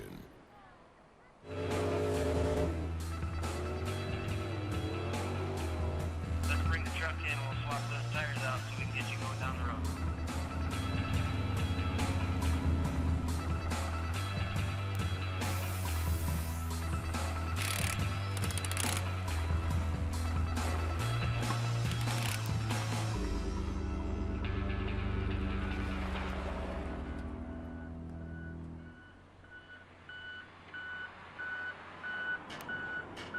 What would happen if a side-by-side had more power than it ever needed, a smoother ride than ever expected, and as much storage and customization as a pickup truck? Where would you take a side-by-side like that? Where would it take you? Step behind the wheel of the new Bad Boy Stampede 900 4x4 with 80 horsepower and see for yourself. What would happen?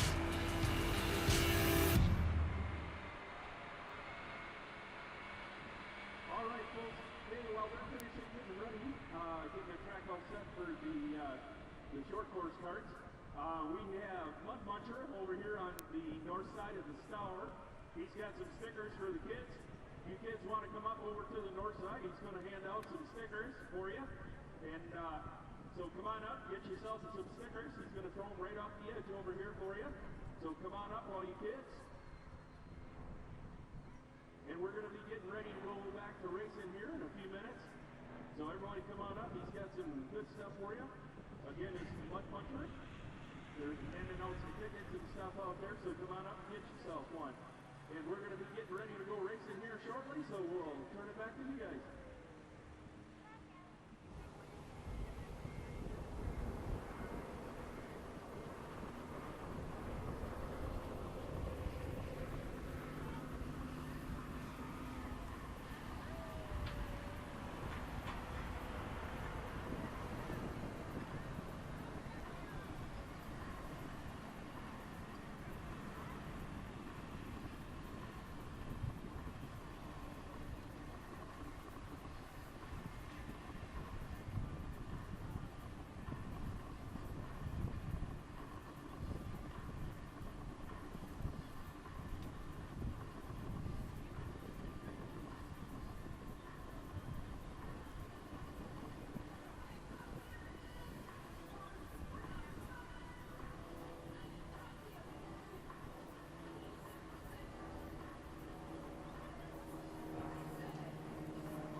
Well, race fans, once again, for some of the people that have gotten here within the last hour or two, you didn't see this. Well, guess what? You bought a ticket to get in, and now you can go anywhere in the pits. It's the TORC Experience, the pro autograph session going on in the pits in all the pit areas. You can go anywhere you want, meet any of the pro or sportsman teams, drivers, crews, even some of the sponsors. They have samples of their product possibly down to the pit area. But you can go down to the pits and just see up close and personal everything that's going on. You don't have to go straight home. Hang out for a while tonight. And don't forget that a part of this TORC experience is we also have music here tonight. We have got performing live on the main stage, Zach Matthews Band, starting at 8 o'clock tonight. And it wouldn't be Crandon here at the 2016 Forest County Potawatomi Brush Run if we didn't have live music on the main stage. So don't go anywhere. And next week, especially this Thursday at 9:30 p.m. Eastern Time, which is 8:30 here, July 14th, this Thursday, in 2 weeks, it will be this race here today you're going to see being broadcast. Then tomorrow's race will be broadcast 1 week later. Every Thursday from here through the end of the season will be off-road TORC racing live.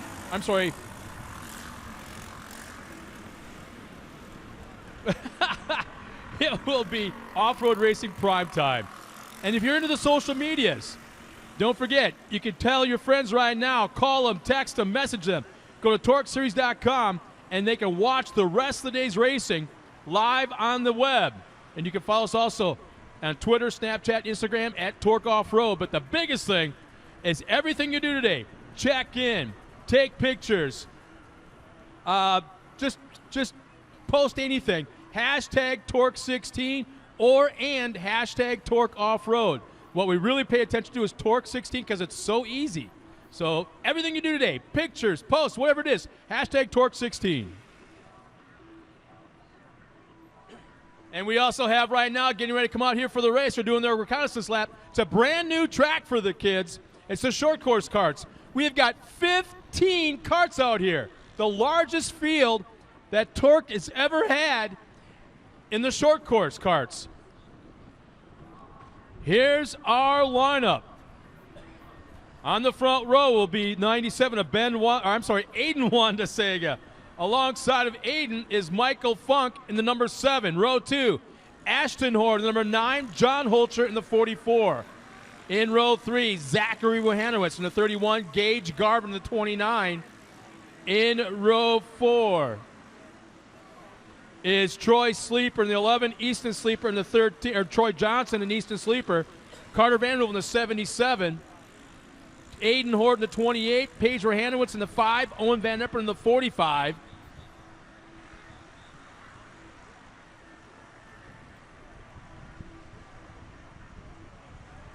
Braden Bochaw in the 20, Kennedy Marquardt in the 90, and Hope Conrad in the 97.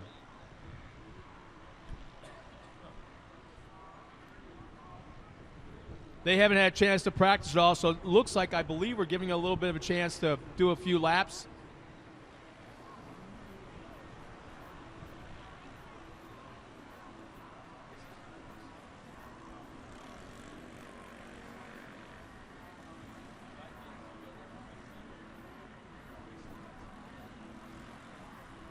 Simply amazing what we're seeing here in the Brew Pub Pizza short course karts. It was just a few years ago that I think we had the first race that ever was, I believe it was either 3, maybe 4 karts, and see the class grow the way it has to now 15.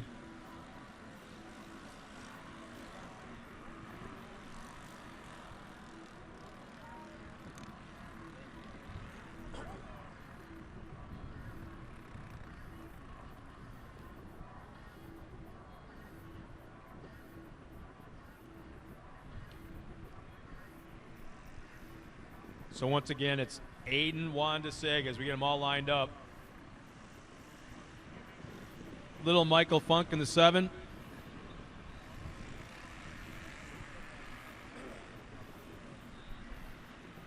They gave him a practice. They gave him a couple of practice laps.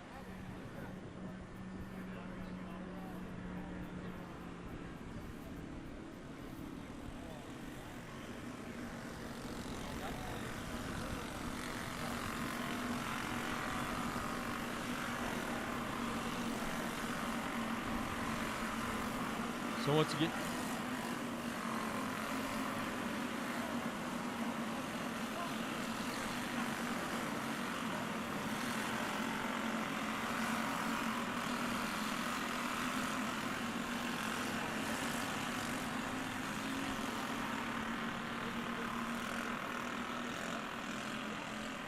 oh, how about this? I believe this is the first time we're going to see a land rush start out of 15 carts of the kids just before the exit of turn 1. It looks like they're going to be lining them up right at the exit of pit road.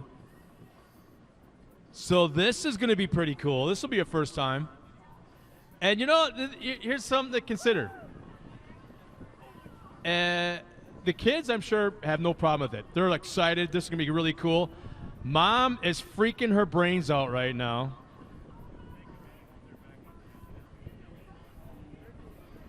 Probably when they announced that they were going to do this, I see the parents going, "You're going to do what?" There's Ashton Horde getting lined up. Just on the other side of Horde is young Michael Funk and Aiden Wandasega. John Holcher should pull right in line. There's Mr. Holcher in the 44. Zachary Rohanowitz should be coming up next. Every cart is exactly the same. I believe about the only thing you can play with would be the shock settings, springs.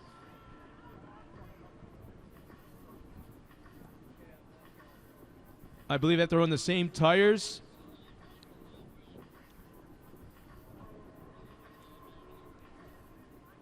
So Gage Garvin about to pull in line now.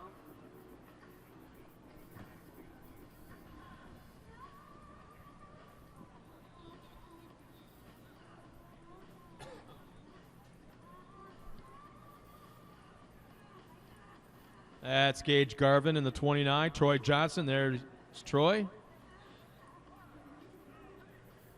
This is such a cool camera angle right here as you're getting a chance to see what the carts look like with the kids. And Easton Sleeper, this is going to be a wild looking cart right here. Yep. It's pretty neat when you got a track sponsor on the side of a cart as well, Auto Gear. There's probably a more excitable young man out on the track, Carter Vanderhoeven in the 77.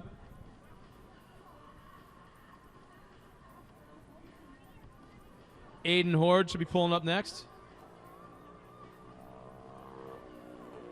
I don't know how Chad Horde does it, not only with the Pro 4 program, but 2 short course karts in his program for both his daughters. Here should be Aiden Horde calling up in the 28.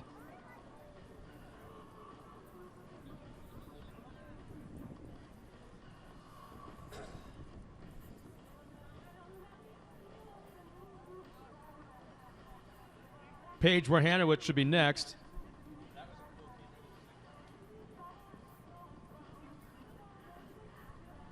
Paige Warhanowitz pulls up in that light blue number 5. Owen Van Eperen, you see the far right side of the screen.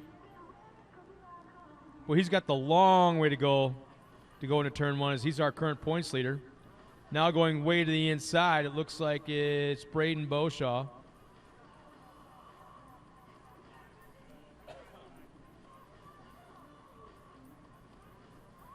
Kennedy Marquardt in that orange number 92nd cart from the left side in the second row, and completely blocked is Hope Conrad in the 97. There we go. Nice shot of the second row as well. You'll see the Owen Van Eperen's, his dad, it will be running in Pro 2 in about an hour or so. Here we go.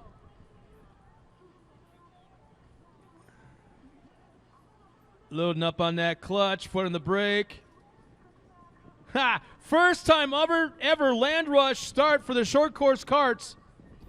Largest field of 15 we've ever had in the TORC series.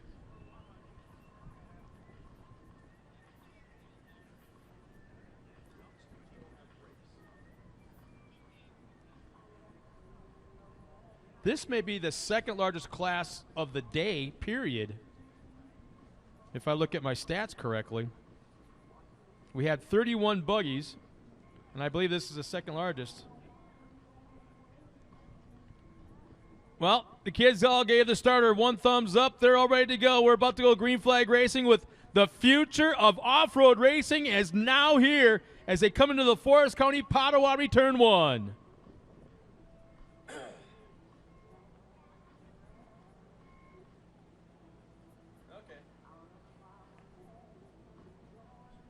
Somebody is laying on the clutch right there in the middle of the screen as there's big smoke coming out. Green is out. It looks like it's going to be Aiden Wan to Seg with the whole shot on the inside, but here comes Owen Van Epperen on the outside. They're really wide coming out of turn 1. Looks like Owen Van Epperen the whole shot, and looks like he's the first one to hit the jumps. Yes, he is.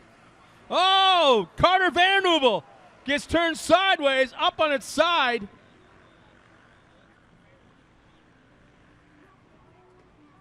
Into a tight left hand into the infield. Owen Van Epperen with the lead.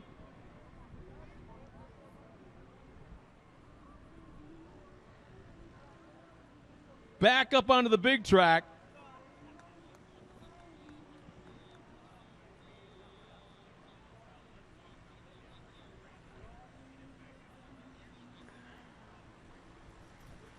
That's Kennedy Marquardt, I believe, in second. Michael Funk in third. And Braden Beauchamp running in the fourth spot. Pedro Henderson in the top 5.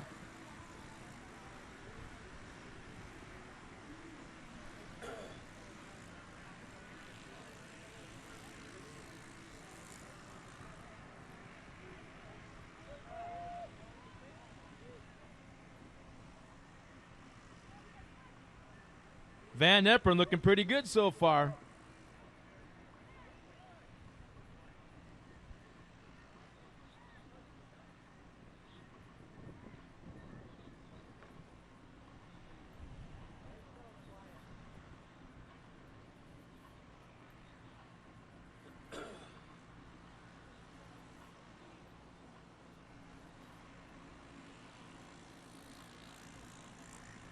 Through the rhythm section.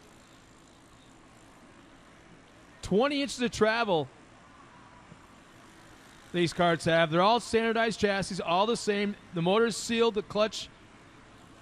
They have to run this exact same clutch. I think you can adjust, mess with the spring some.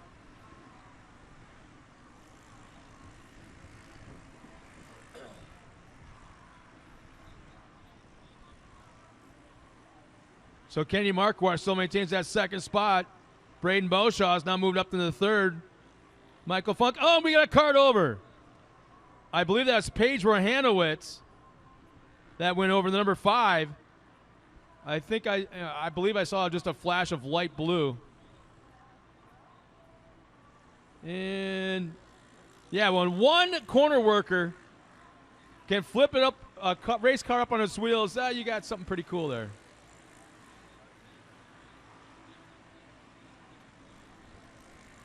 Let's go back from a moment ago and see if we can get a look at that flip. Here it is. Here comes Paige Rohanowitz into that right-hand corner. Cuts a little tight. Rear end slides out and over rotates and up and over. Now they're belted in. 5-point harness, head and neck restraints, fire retardant shoes, gloves, fire suit, the whole 9 yards. They're belted in as if they were a Pro 2 driver. So Owen Van Epperen, Kennedy Marquardt, Braden Beauchamp, still 1, 2, and 3.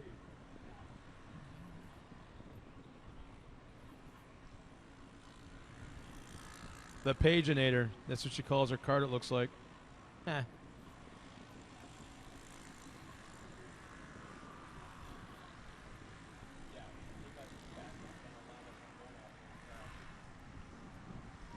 So I guess that's Sam Marquardt out there in the number 90 today.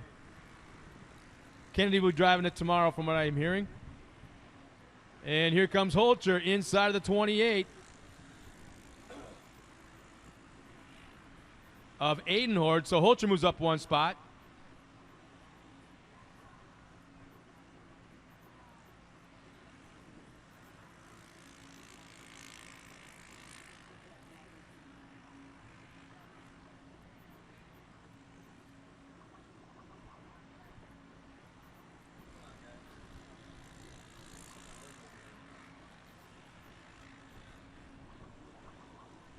There's Aiden Wandasega in the 97. Oh, that's Conrad.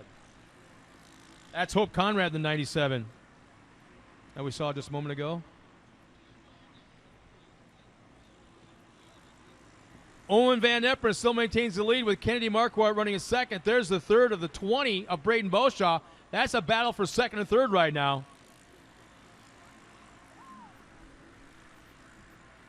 Zachary Hanowitz, there's second and third. Sam has the spot. Braden's going after it. And I haven't seen Owen. There's Owen just for a second. Carter Vandenheuvel and the 28 of Aiden Horde again.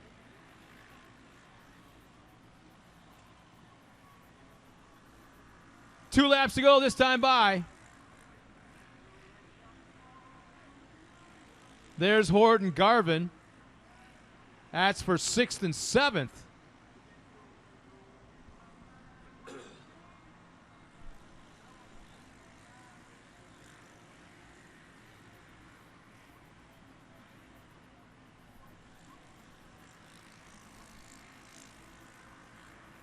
That's 5th and 6th. That was Michael Funk and Ashton Horde.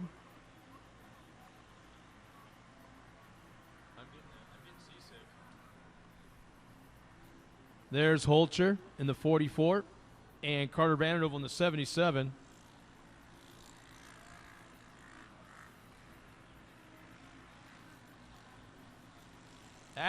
They're second and third.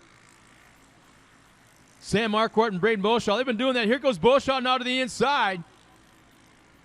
Going after it, and it looks like Beauchamp has the spot.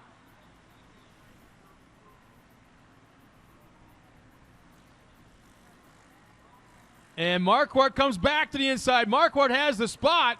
Beauchamp cannot go in right now because the hole is filled, and guess what? Marquardt's taking it back. Now Conrad is the lap traffic. Oh, over-rotates. And luckily, second and third were able to move around to the inside.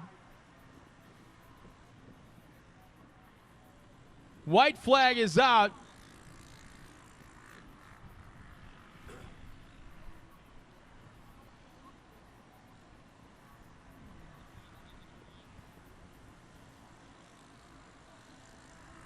Braden Beauchamp has made up a lot of ground on second place. Sam Marquardt.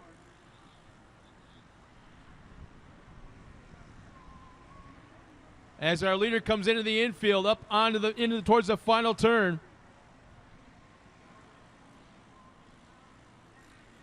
There's Zachary Hanowitz running in that 4th spot.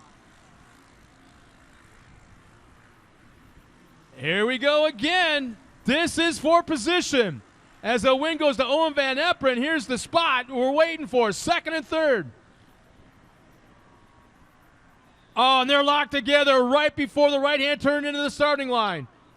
Here's a shot of what just happened. They both got by on the inside. That's not it. That was earlier in the race. But here's the finish as they cross the line. Zachary Hanowitz will take second. Mike Funk will take third. And tough break for Sam Marquardt and Beauchamp as they cross the line 5th and 6th. But here's our running order as they came across the line taking the win. Owen Van Eperen in the 45, Zachary Hanowitz in the 31, and Michael Funk will finish third in the number 7. We'll get our top 3 finishers up to the podium of the Brew Pub Pizza Short Course Carts in just a minute.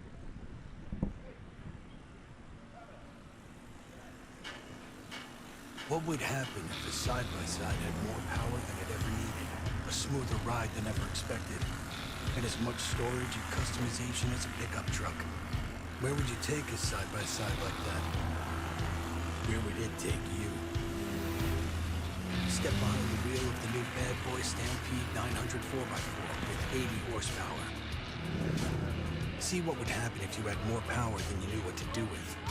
Explore with it, take command with it, go camping in it, hunting in it, run your farm, your ranch, or rip up any off-road trail. Because we didn't push every limit of engineering and design to see what a side-by-side was capable of. We did it to find out what you're capable of. This is the Stampede from Bad Boy. Get yours and find out what would happen. See it in action at badboystampede.com.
They're talking. So you get, I'm not going to camera soon.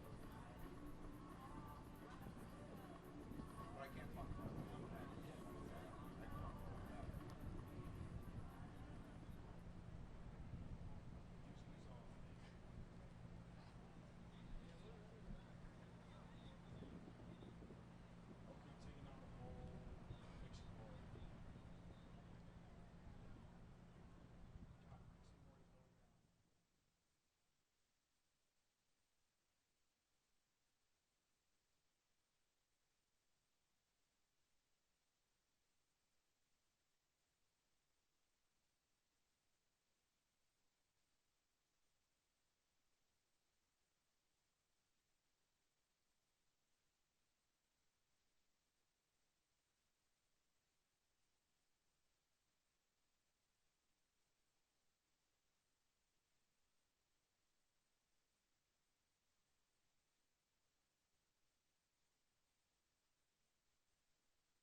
Well, race fans, let's now go towards our podium and the Brew Pub Pizza Short Course Karts top 3 finishers.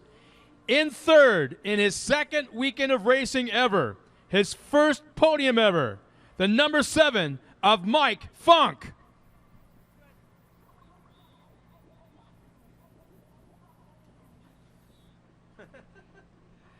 Finishing his second in the 31, Zachary Verhanowitz.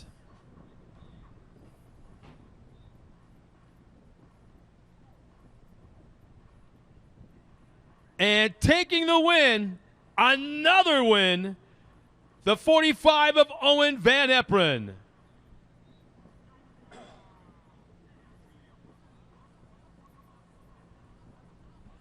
And let's go down to Tiffany Stone. Tiffany, your number 1 job is to get them to smile. Thank you so much, Scott. It feels so good to be down here with you guys. Owen, it feels so great to talk to you again. You took the top in Chicago. You're back here again. How does it feel for you? It's awesome to win all 3 races so far, and I don't know how I did it. Well, I heard back here, we were talking a little bit, you had something to say that you wanted to do later on for your dad. Dad, I'm better than you. Well, it feels so good. You know, I just want to do another big shout out over here. Owen, that was great. Do you have anybody you want to thank besides telling your dad you're better than him? Well, my dad, my mom, Grandma and Grandpa, all my sponsors, Johnny and CJ, MMI, Maxis, Balin Buildings, Power Sports, Horse One, Victory Sign. Are you good now? Perfect. I'm really jealous of that duo hat. I haven't even got one yet, and you already got one, and it made you up top here, so that's great. And I just want to give another big shout out to AMSOIL. Thank you guys so much from AMSOIL. You gave guys all this product down here, so not only did the first, second, and third, but you're also going to get 7th, 8th, and 9th, so big shout out to you guys. Thank you so much. Congratulations. One more round of applause for these guys back here. And back to you, Scott. Thanks, Tiffany. Once again, congratulations to the smiling guys up there. Nice job, boys. The Brew Pub Pizza Short Course Karts, our top 3 finishers. Once again, congratulations. Yep, there's our future of off-road racing, and I think we're in pretty good hands. We'll be back in just a couple of minutes with Trigg Smokehouse Super Buggy Starting Grid.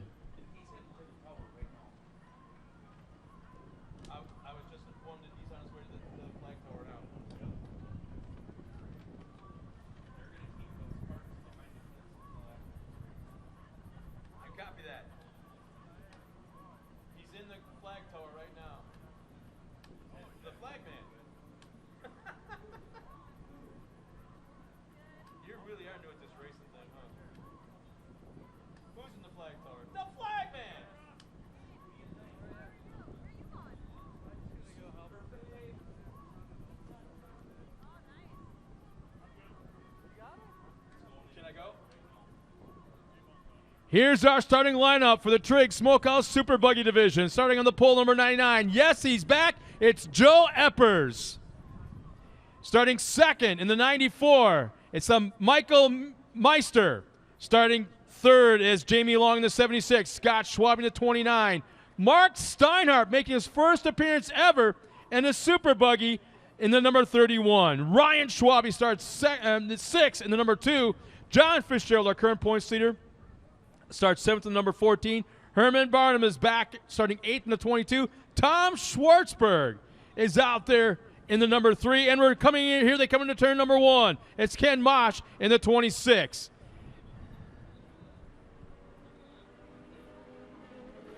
On the inside, it looks like it might be the 94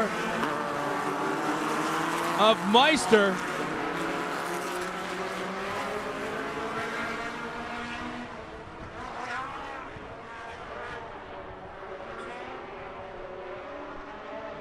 And Meister with a big hole shot over Fitzgerald.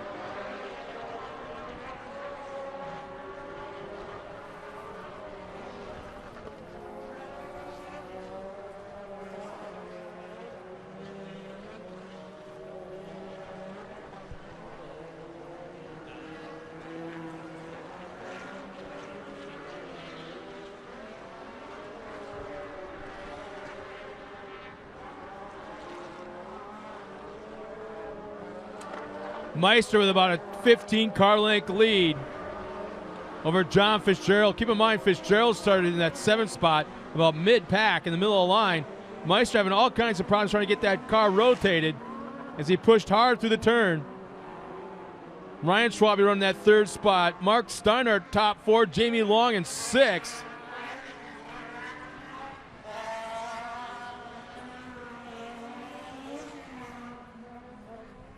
Again, Meister having some problems trying to get that car rotated, pushing hard coming out of the turn. Here they come for the first to second time into Forest County Potawatomi turn number 1.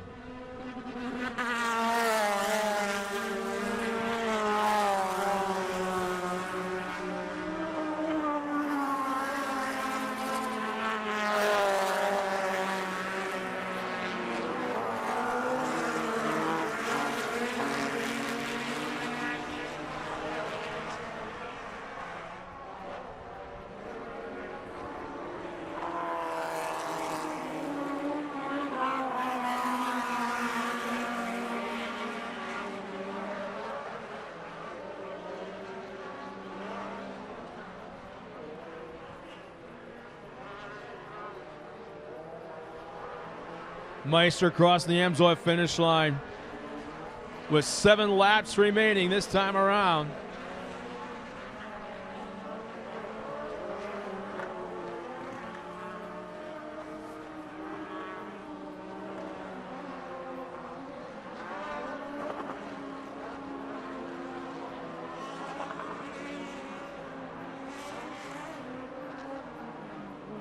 Literally all by himself coming into that final turn, that tight hairpin. If you remember on that last lap, on the exit of the corner, a little bit of a push. This corner, absolutely perfect. Nice job by Michael Meister in that number 94 Ponzi entry.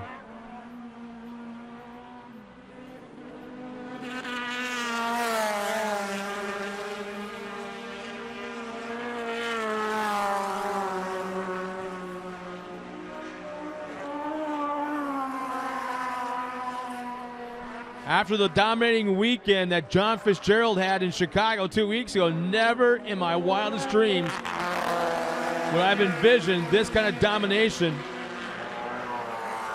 by Michael Meister. Not that Meister did anything wrong in Chicago, it's just that Fitzgerald was that strong and had the field that covered.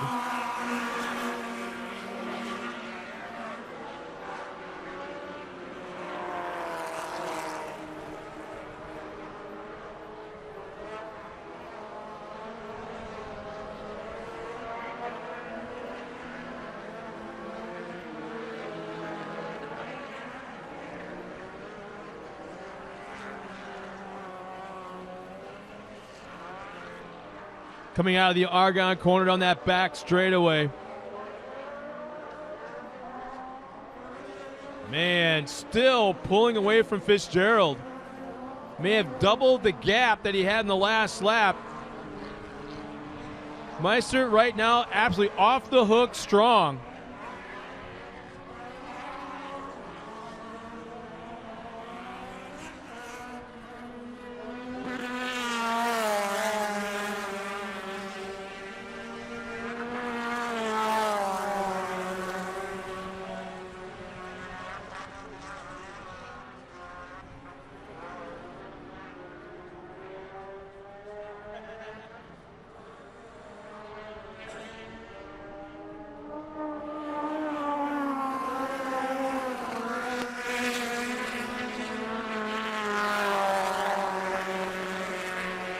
You can see how Mike Meister has just getting more confident, smoother through the corners, in the shifts. This is one of the hardest classes to race or to drive in short course off-road racing. As you're shifting, clutching, hitting buttons for your mud muncher, talking to your spotters, turning brakes. There's just so much going on inside that car. You cannot even take a break, not even in the straightaways.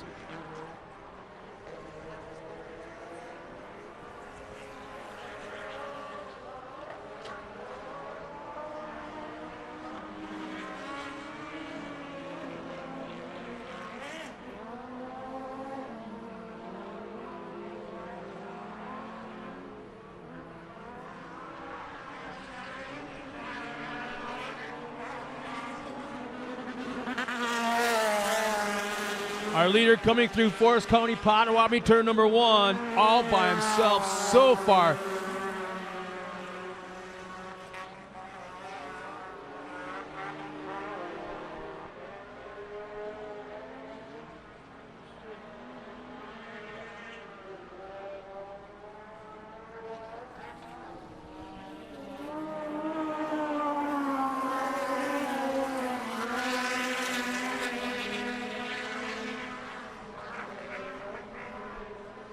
Comp yellow coming out for Mike Meister.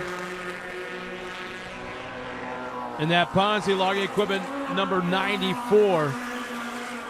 And right now, I can't help but think that Fitzgerald is kind of breathing a sigh of relief, as Meister has been so strong in the first half that I don't think Fitzgerald wanted to push it.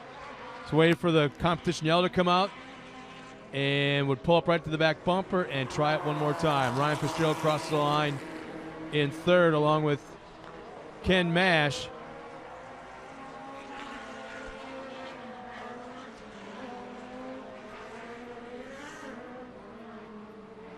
And now the guy's got to hustle up to catch the pace truck.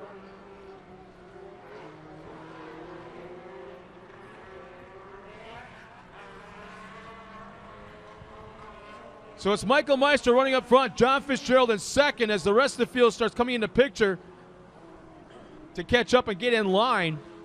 Ryan Schwabe running that third spot, Ken Mash in fourth. Mark Steinhardt rounds out the top 5. Jamie Long, Scott Schwabe, Herman Barnum, and Tom Schwartzberg.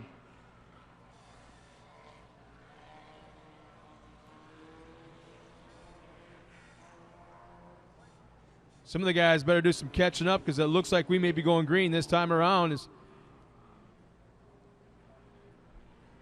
Richie Kulov driving that KC Highlights Vision Wheels Ford F-150.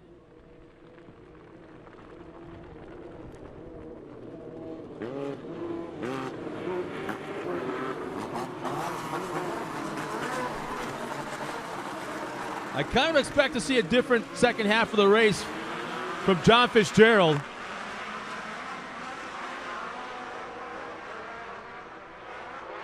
Second half is underway. Once again, Michael Meister pulls a little bit of a hole shot. Now 3, maybe 4 car length separation to Fitzgerald.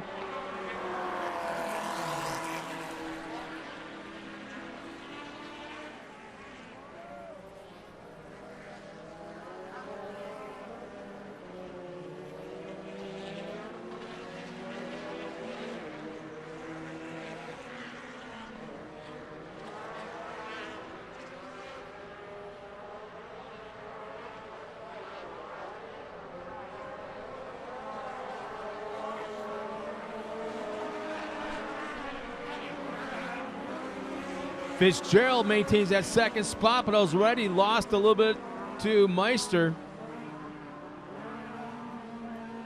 Can't help but think that there's something just slightly off the pace for Fitzgerald, who is here from Omaha, Nebraska.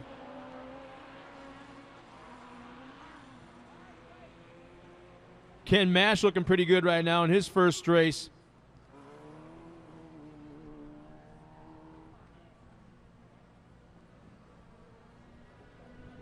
I believe that's the former Popcorn Sutton's White Whiskey, Larry Pegram. Entry from the last few years.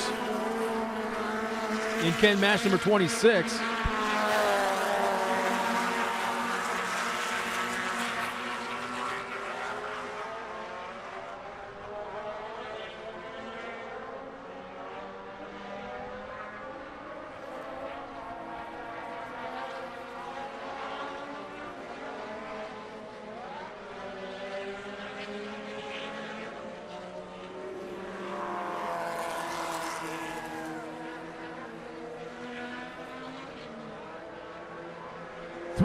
Remaining this time around. 3 laps for our leader, Mike Meister.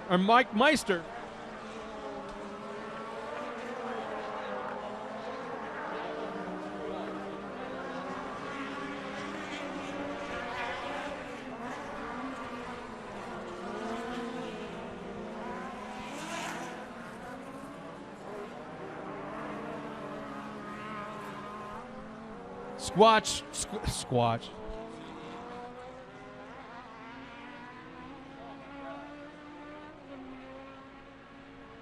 Scott Schwabe now going the outside of Mark Steinhardt. Schwabe moves up one spot.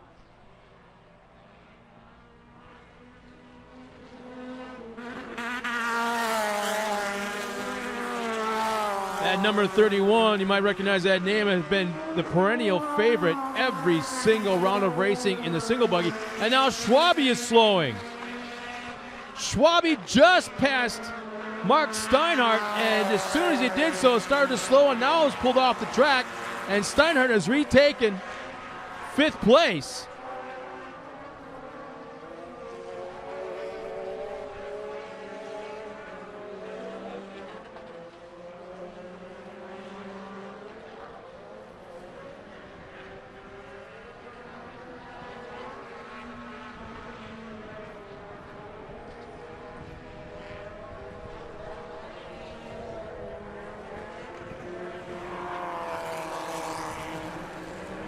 Mark Steinhardt has multiple championships in the single buggy division, and even more so, tons and tons of wins. And this year, for the first time, has moved up into the super buggy division, and obviously still sowing his oats a little bit, but I think you're going to see something real good out of that guy very soon. As right now, that's Steiny coming through the Argonne corner.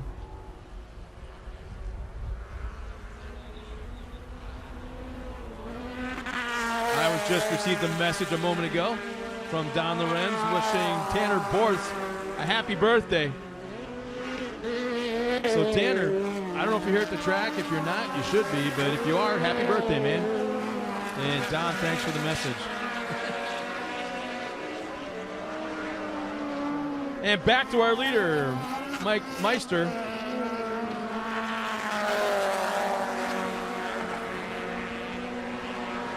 Should be getting the white flag this time by.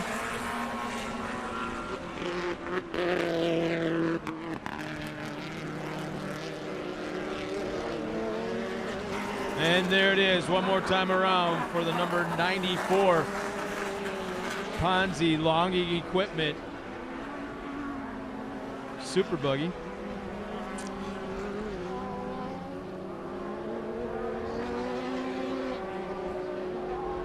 Easily has the fastest lap of the race by almost a second and a half over John Fitzgerald. And what's so amazing is that Fitzgerald is the one that usually has, almost every time he hits the track, the fastest lap of the race. But today, it's all this man right here, Michael Meister.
Checkered flags in hand.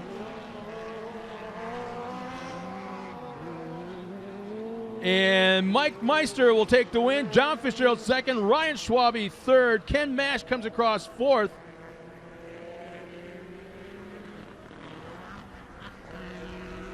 Mark Steinhardt will come around and finish in the top five. There's our top three. They'll make their way to the podium with a quick word with Tiffany Stone, and we'll be right back in just a few moments.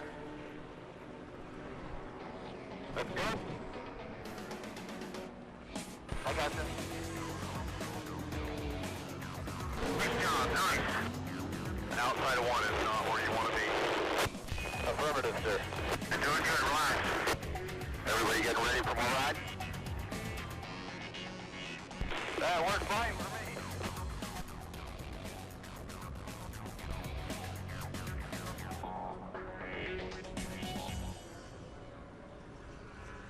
Get the same quality and performance the pros depend on when you fill up at VP Racing Fuels. And while you're there, check out VP Madditives, formulated by the mad scientists to give your ride a seat-of-the-pants boost.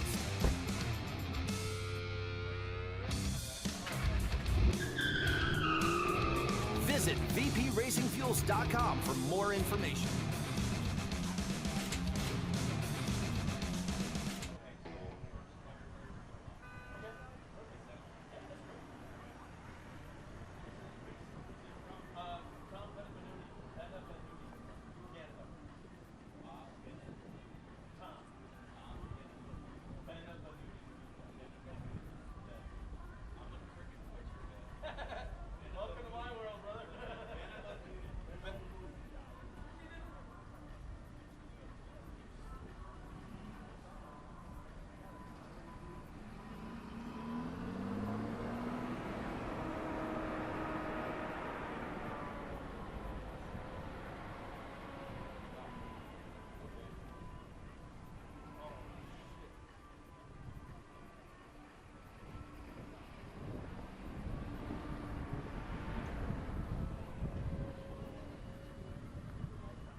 Well, our Triggs Smokehouse Super Buggy top 3 finishers are at the podium right now. Let's meet our third place finisher. He jumped into this class a couple years ago and is now on the podium once again, the number 2 of Ryan Schwabe.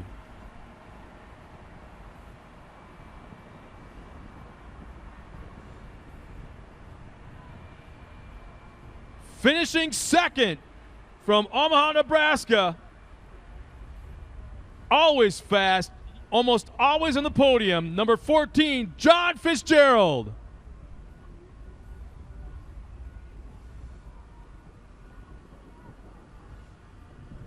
And taking the win in the Ponzi Logging Equipment number 94, I believe his first career win, Michael Meister.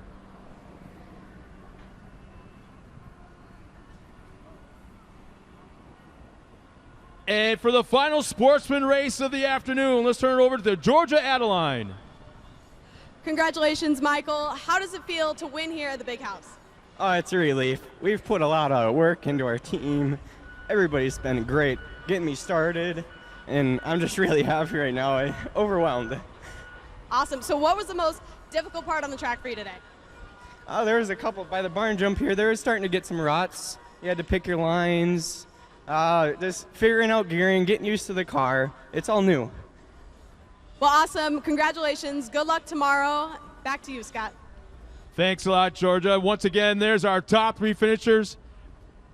I can see it from here. That young man has got the shakes right now. He's so happy. Congratulations one more time. You can never take that first win away. Ladies and gentlemen, our top 3 finishers of the Super Buggy division.